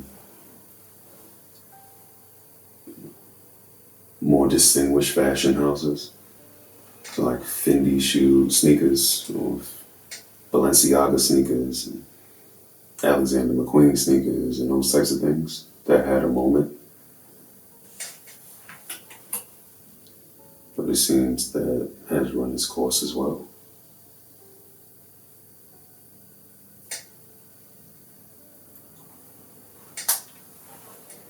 Yeah, it's just the classics now. I don't really know of anything else. Even like the Jordan 1s or Dunks. It's like just a bunch of different color palettes. So there's variations as far as color is concerned. High top, low top, mid cut. But a lot of the classics are being recycled. There really isn't anything new and fresh. We find that in film, we find that in music. Right? The romantic comedy, is there anything really different about it? What is interesting, which I think is giving Netflix its edge, is documentaries. Because there's a lot about people's lives that we don't know. And there's a growing desire to watch someone that really existed, or watch something about someone that really exists. That's the allure of reality TV. It's like you're watching a show, but this person is real. Well, at least that's the impression that they give you. You're looking into their real lives, not them playing a character with a script and all these different things. Although that's not true. It is scripted. In a lot of instances, it's a made-up persona.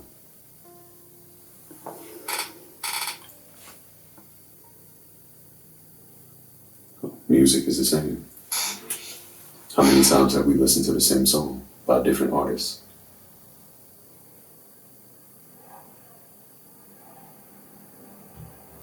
Is there like not a silver lining, but like innovation not really paying? You think that's just in art, or is that also because that's neither way in tech? Innovation, not really paying. Yeah, it's not rewarding. Granted. So you don't see much of it. So it becomes redundant. It's not that innovation is not rewarding, it's does the artist have the stamina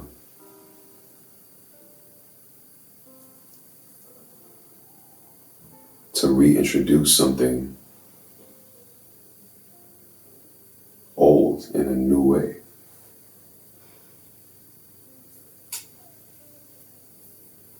Long enough for it to pop.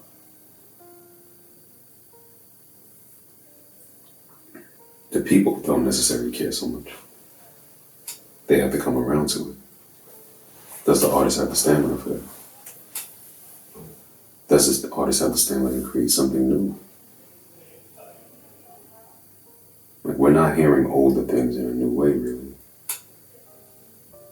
We're hearing older things in the same way by new artists. We're seeing older things in the same way by new artists. How many Spider-Mans we gonna make? That's the same.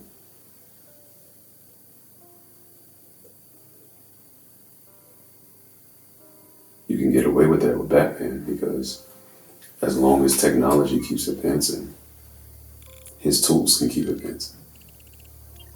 Spider-Man has the same tool, a web, and a red and blue suit. How many of those movies are we gonna make? How many Superman movies are we gonna make? That can also keep doing for some time because, again, the technology. As long as the technology changes, you can make the spaceships look different, and etc. But at the end of the day, the movie's the same. What's new? Why do I want to hear a new producer give me another Just Blaze beat? You just listen to Just Blaze beats.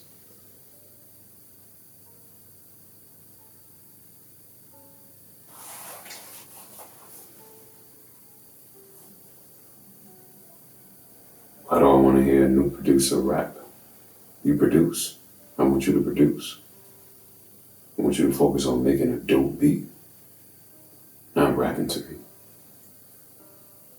And if you do rap to me, I don't want to hear you emulate a rapper that already exists, that just so happen to be your favorite rapper. What are we talking about in rap?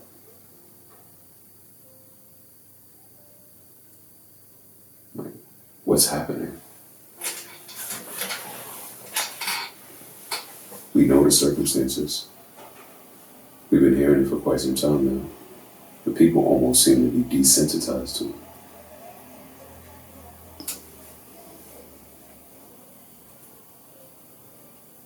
We heard hip hop go, we heard hip hop go all the way from disco to reggae to almost making up its own subgenre, which was mumble rap. And that was kind of like another form of reggae. That was like another language. Hip hop literally taught us another language. It taught us how to understand the words that someone was saying, even though they weren't actually saying the word.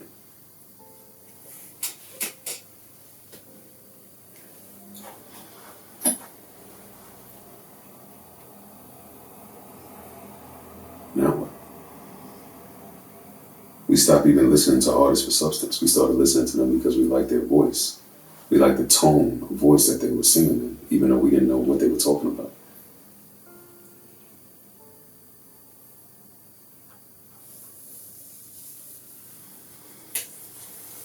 Has it run its course? Where do we really see creativity? And if you sound like everybody else, then why not let AI do it? If Future is the only one we want to hear, because we got a million little Futures. If Drake is the only one we want to hear, because we got a million little Drakes. Dirk, we got a million little Dirks. We got a million Young Thugs. And we got 500,000 Meek Mills. If that's what we're interested in, let's let AI do it.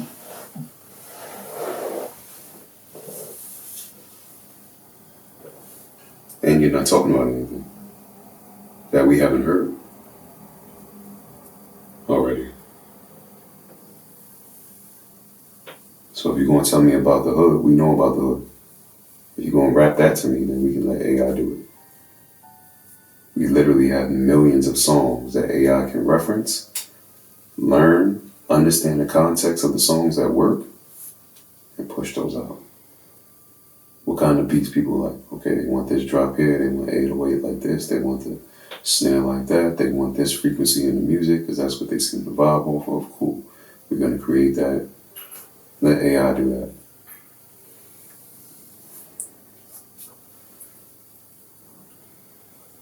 And let's just have festivals. Because a concert is not even really about the artist in a lot of instances anymore. It's about a group of people coming together.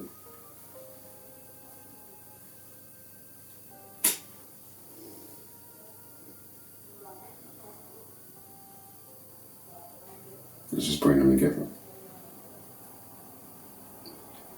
And have a DJ that's not really a DJ. More like a MC, like a master of ceremony. They're just getting the crowd going, but they're not really DJing.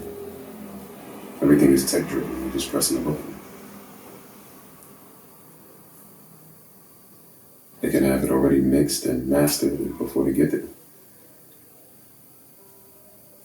Have all the chops, have everything already in place. But you need a person to do that for. You need a person there because people connect with people. So you want to have somebody on the stage that's kind of orchestrating the experience. But for everything that's redundant, why do we need someone to do that?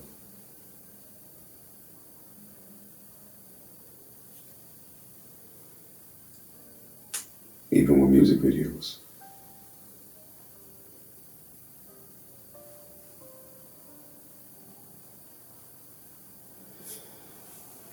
Get to a point where everybody's video is looking the same.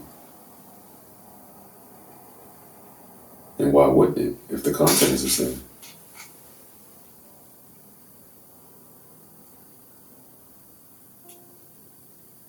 All the girls in the video look the same. All the dudes got the same outfit on.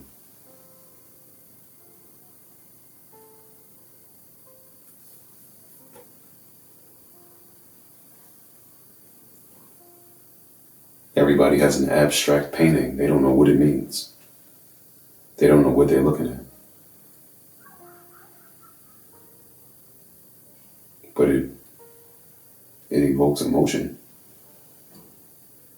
And if there's enough press around it, and a scandal, which could really help it, and the right people say they like it, then overnight it's valuable.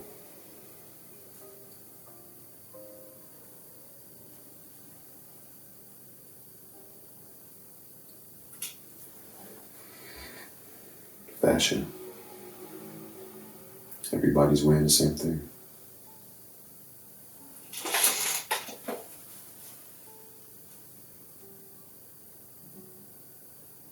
Is it really different?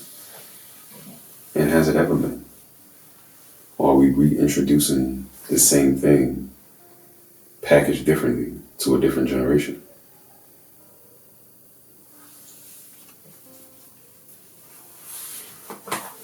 But each generation seems to be infatuated with nostalgia.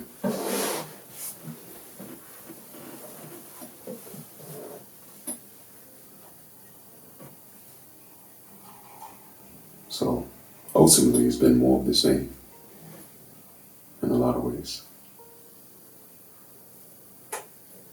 So what can you do that's really new if you're going to call yourself a creative? It's like Prince. That reminds me of Prince. And they were asking him about his music and the music that he sampled. And he was like, I don't sample. I'm a real artist. I create from scratch. That's what being an artist is. Not sampling. And now everything is like a sample. Movies, clothes, music, paintings, sculptures.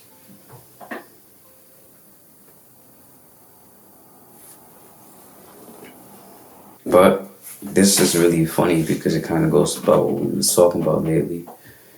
And they feel some type of way about AI taking not over their jobs, but using their work as prompts to make newer work, and they feel like that's copyright infringement. Mm-hmm. If you tell ChatGPT or any open AI tool Mm-hmm. and be like, yo, based off of this work, write me a new series. Mm-hmm. You cannot just do that without my permission. Mm-hmm. And that's what they're striking for too. Okay. But you can prompt chat GPT with your own information. Like somebody right now can put their own story in it, like a developer. We've already seen the movies. Right? I already know the story of The Notebook.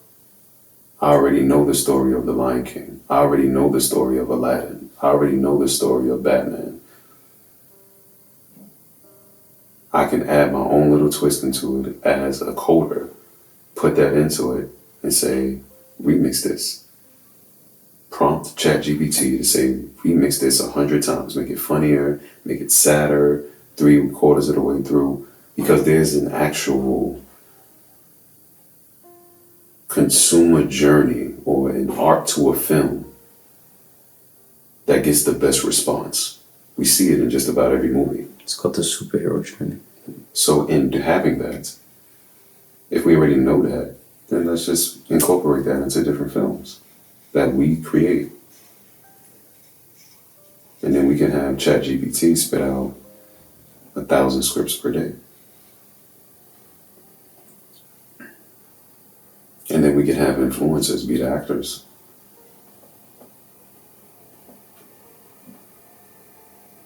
Because a lot of it is acting anyway. And we're also moving further away from that. I remember Denzel said that. So we don't really have actors anymore. We have people who look good on camera. Those are the people that people want to see. They don't even look at the numbers of reality TV compared to the numbers of anything else. People want to see people that look good on camera more than they want to see actors and actresses.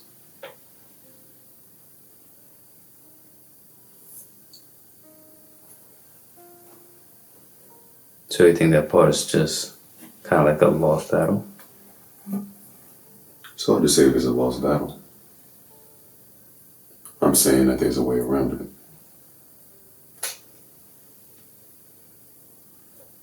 For example, there was a freestyle that came out with Jay-Z's voice. It was like Jay-Z and Eminem. It was all AI generated. It wasn't the best Jay-Z verse. It wasn't a Jay-Z verse. But it wasn't the best verse with a Jay-Z voice. Using Jay-Z's voice. I gotta be careful how you say this. But it wasn't the worst. And then it's like, oh, this is overstepping because it's using someone else's voice. We don't need to use Jay-Z's voice. Because before we knew Jay-Z's voice, it was somebody else's voice. And it was somebody else's voice before that and after that. We know what the people consider a nice voice. We can generate that. Doesn't actually even have to be a real voice. For a long time, a lot of the different pictures that we used to see that we thought were real people weren't real people. They were images created in Photoshop and put together and then placed on the front of some publication that was intended to represent beauty standards, but it wasn't even a real person.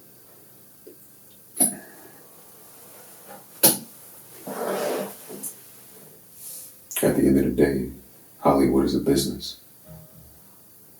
Hollywood can only pay you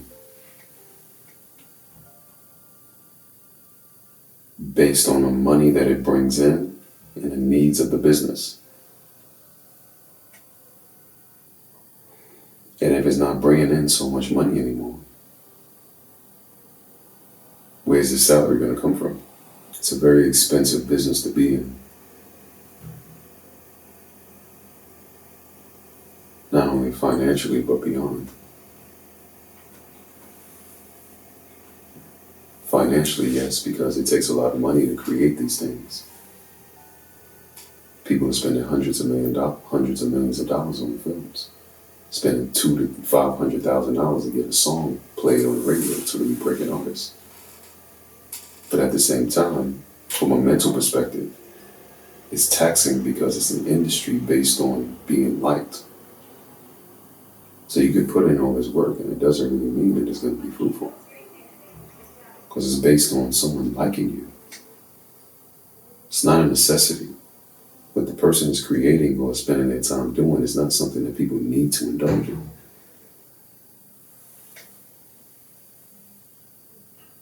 It's based on opinion. Maybe like you find like a niche, like you see how like independent artists like that roam's like wrong. Maybe do like, I don't know, tour insurance for independent artists. If an organization cares to insure them, yeah. If that makes sense.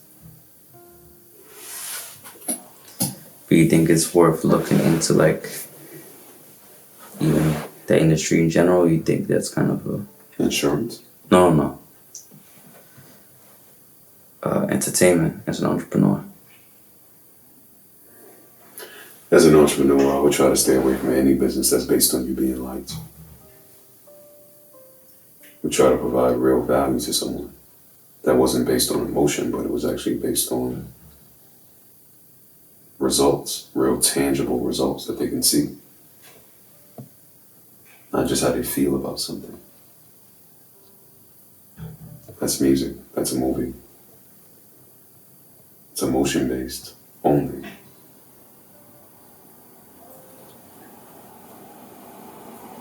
Or at least primarily. It's not like being in the oil business. It's not being in the food industry. It's different. You need that. A person can, for a long time, there was no radio. What did people do? There wasn't this infrastructure. That tells you it wasn't needed. That's the point. I mean, this is a nice to have. It's not a necessity. It also it's not really vital in regard to keeping the current society going.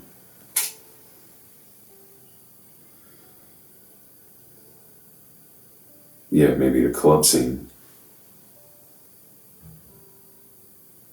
But not really. Because you can have live music at the club. So, which is something that a lot of people consider to be a real skill. Having an ear for music, that's a gift. And a lot of it is like, do you really have an ear for music? Or have you trained yourself to have an ear for what you've heard before? You've heard enough music to know, okay, this is what I like, this is what I don't like. And you can kind of recreate that in different ways.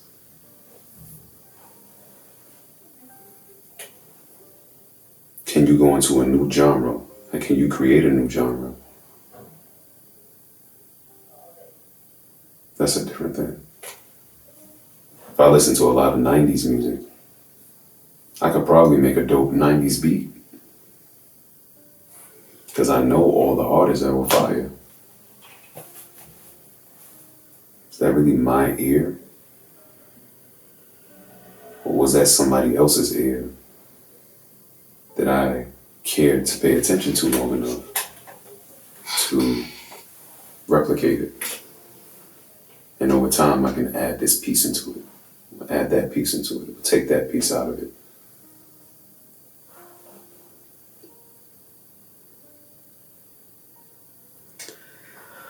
What's another industry that you say like, oh, that's also very much focused on how you make people feel and not really on like a tangible? Or is that just entertainment? Entertainment industry is the easiest one to pinpoint. That's based on feelings and thoughts. A lot of entertainment is just EQ and IQ. There's a psychological aspect to it and an emotional aspect to it. The better you understand that, the better artist you could potentially be. Or at least the more successful of an artist you could potentially be. Because that's how some of these artists approach their music. It's not just going into the studio and catching a vibe. They talk to their team. This is the kind of music that people respond to. This is why they respond to it. This is how long it typically takes to get them to react to it. Make sure that whatever we create along these guidelines. I know the topic that's going to get people going. You know the topics because everybody's talking about them. All of the number one records, all of the songs that everybody's telling you is their favorite song. Same topic. Now we can say, okay, is that really because people like that? Or is that because there's a psychology to playing the same thing over and over and over with a specific melody? Because back before the internet, there was a lot of songs we heard that we did not like. But we heard it so much that eventually we did like it.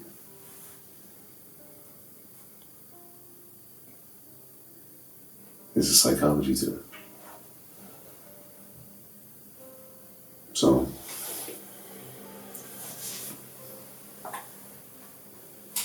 a lot of it is based off that. We have emotional eaters. Food tastes good. It's not really just based on nutrition. Because if it was, the world would be a different place. McDonald's wouldn't be a top 5 company. At all. So a lot of it is based on emotion, but not only based on emotion, not only based on thoughts. McDonald's is still marketing itself as food, which is a necessity. Music is not. Entertainment, yes. Music is a nice to have, so we create it wherever we go. But we don't need another person to create it for us.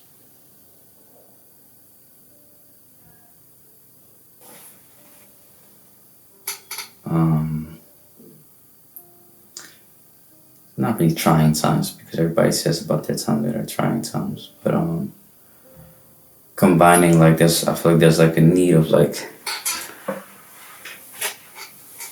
shared economy. People that not just your business not only has to be profitable, but it also has to contribute to society or solve a problem that society has. But how does that fall into this quote unquote childish society a little bit that we have? One more time. There's a lot of outcry for people saying that businesses should not just be about profit, but about advancing society. Yes. And assist in getting rid of problems that we have.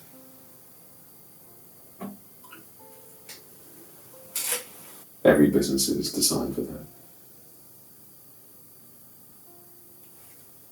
What was that saying? Every business is designed for that. That's the only way to provide value as a business. If there's no way to help someone in society, no one buys from your business. It's helping someone in society in some shape, form, or fashion. Maybe all of society doesn't agree with that. But you don't need all of society. No business has all of society. Every business has a niche. It has its own tribe of people that buy into it. That's the importance of brand.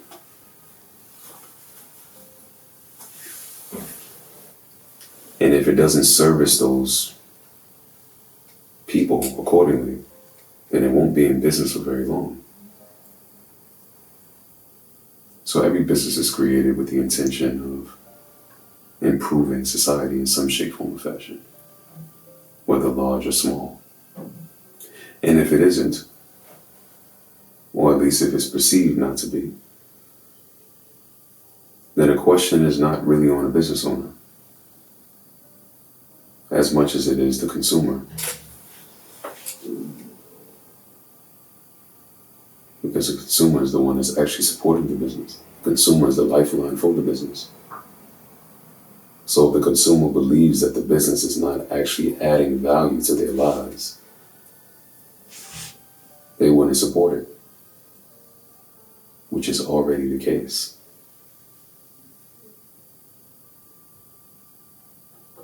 So someone must be under the belief that it does add value. And each one of those someones support the business. And because of that, we have the businesses that we have today. So businesses are already designed to do that. Books. I think autobiographies. I don't know why that was such a challenge for me to say.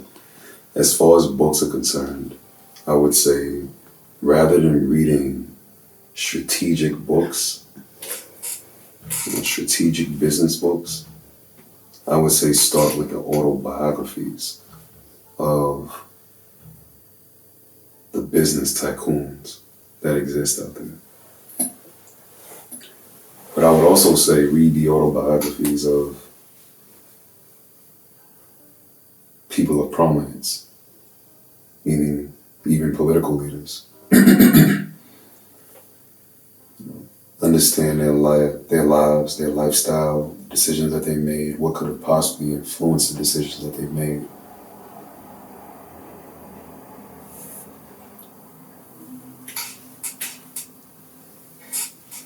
Before reading about business strategy. Because the people make the place. And the people make the experience. The people make the business. The people come up with the ideas. The people implement the ideas. They execute the ideas. They push the ideas to the public, which is a group of more people who decide how they want to respond to these ideas. Whether those ideas are presented in physical form or not.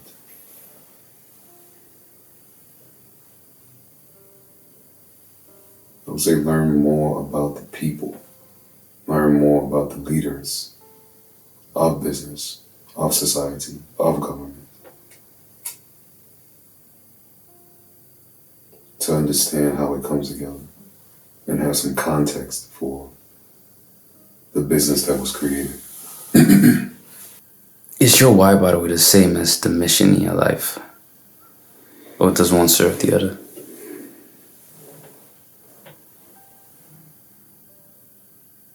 You can always have more whys.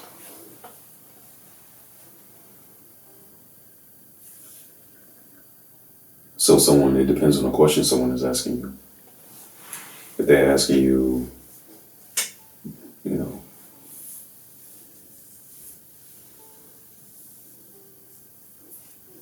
if someone asks you what you're looking for and you say this, and they say why, that's one why. And if someone asks you what you do, and you say this, and they ask you why, that's a different why. So it depends on which why you're talking about. Why for why you're living? Meaning your mission in life or your mission in what exactly? When I hear mission, I think mission in life. So what is your life's work? What do you aspire to do in this life? But that mission itself could be the why. It's like, why are you alive for this mission? Why do you care so much for this mission?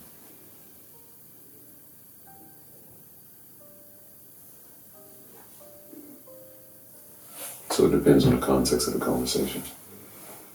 Which why are we talking about?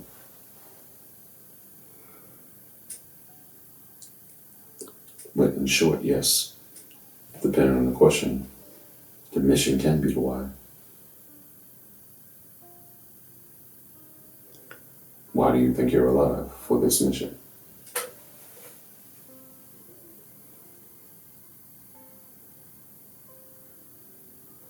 Why do you get out of bed every day for this mission?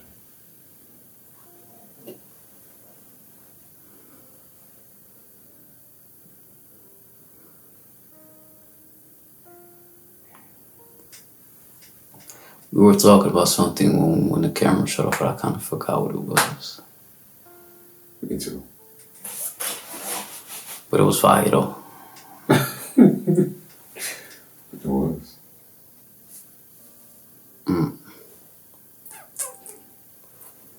Were we still on marketing? Or the marketing was going to be stay. We can do marketing. You asked if marketing is a viable career choice with the inception of AI. I would say long term, I have my doubts. Short term, yeah, it is a viable option. I'm not sure if it will remain a viable career choice.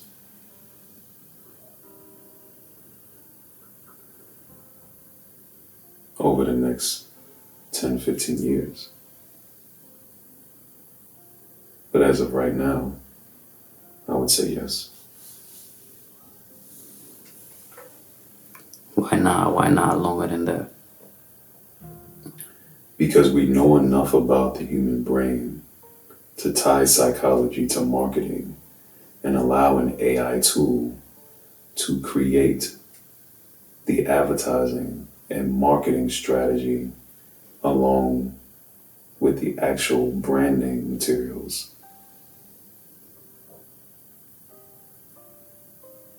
To acquire new customers. So in the future, you just see a company be like, all right, this is our target audience. This is what I want my branding to be about. Go ahead, run me some campaigns, make me a logo. You can do that now. In the future, I see AI choosing a target audience based on a product. You can say, I have this product. Even that you can do now.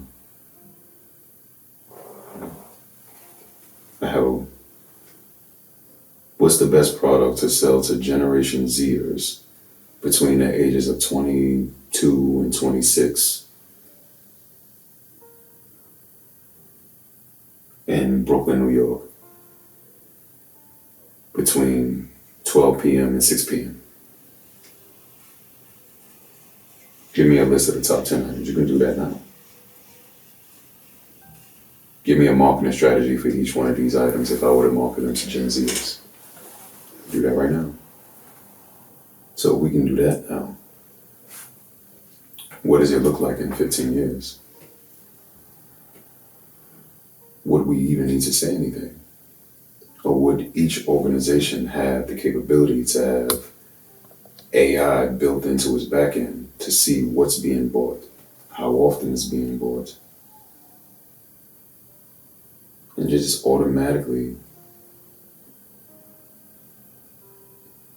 conduct the necessary adjustments on the back end for business to continue running? It's not about the capability of the tools. It's about how long it's going to take to align with the tools on an organizational level. Like the technology already exists for organizations to utilize it. But how does an organization shift from its current tech stack to that future tech stack while still being able to maintain business in between time? That's the challenge. Not the technology. The technology already exists. You almost want to become like an AI consultant almost. Like, yo, how can I help businesses integrate AI smoothly without the disruption to be. Organizations already have that built in to some extent because they have product teams. That's what product teams do. So what happens oftentimes with product professionals is they literally come into work every day to put themselves out of business. They literally create the products that make them obsolete. Because the objective of a product developer is to help the organization become more efficient from a tech perspective. That just means make the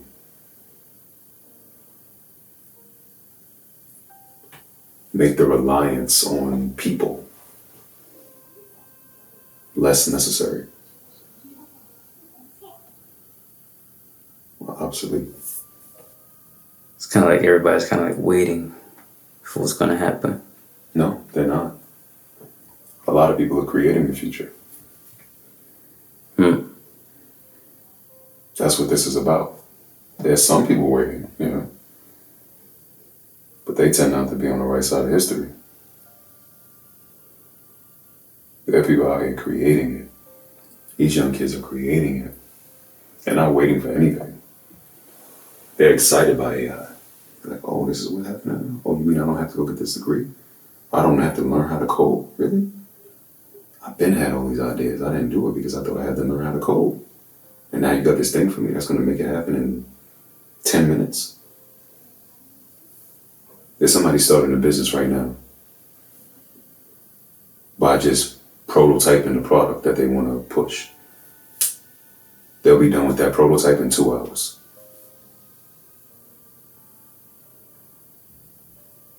To some people, that's scary.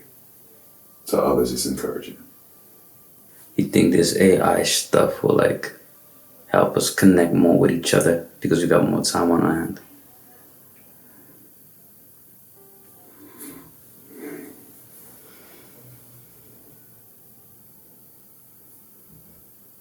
It's hard to say. It's hard to say if AI will allow. It's hard to say if AI will encourage us to connect more because we have more time on our hands. That's a decision that we have to make. It's not really a decision that AI can make for a person. Because before AI, there was Facebook. It really depends on the person. Some people use Facebook to connect with people in a real way. Others didn't. They use Facebook as a reason to not have to connect with people. Especially IG. Once the explore page hit, it was like, what I need to have friends for? I can just look at everybody else's life. I don't need to talk to anybody to be stimulated. I can just go through everybody's page every day. There's a bunch of people on IG that are not actually engaging with people, meaning commenting, liking, sliding in people's DMs, and etc. They have an account strictly so they can watch everybody and watch everything. But they're not actually engaging. They're not people that society would consider to be social. They're observers, they're spectators, not participants. So in some instances, technology brings us closer, but that's typically for the people who want that.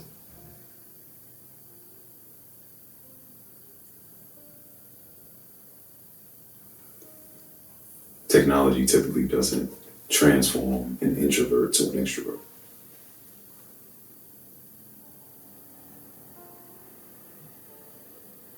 Technology is like money in that way. It makes a person more of who they are because it gives a person more access to be who they are. How important do you think it is to be ahead of those things if you want to be a leader? You could be a leader and be behind those things. A leader is about who you are as an individual, not what you do.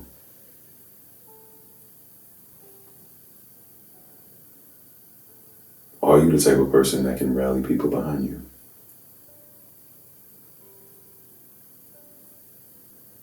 That's going to be based on truth. There's a lot of people that can get the job done, but nobody follows them.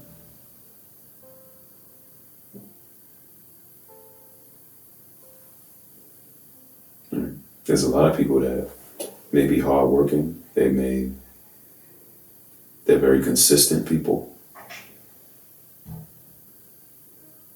They're ahead of every trend. They get it. They understand it. Yeah, maybe from a business perspective, you have some people that come to you and ask you questions, but being smart doesn't make you a leader. You might be wise counsel, but you're not the leader.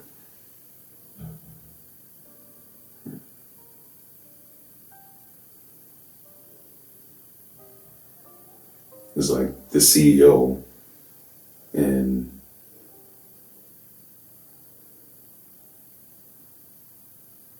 the genius and the research and development department are not the same people. What makes a CEO then a CEO? CEO is a CEO because a CEO has both vision and leadership qualities.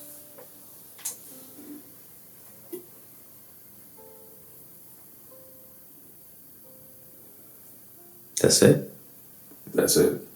They have the other things. They have great communication skills, which falls into leadership qualities. They have great work ethic, but chances are the people that they hire have great work ethic as well, or they probably wouldn't have hired them, right? All of those other qualities, they have those as well. They actually may hire people who have the same qualities as them. They just don't have as big of a vision as they have. Because the objective of every CEO is the same. And that's pretty much to get someone else to give up their dream for yours.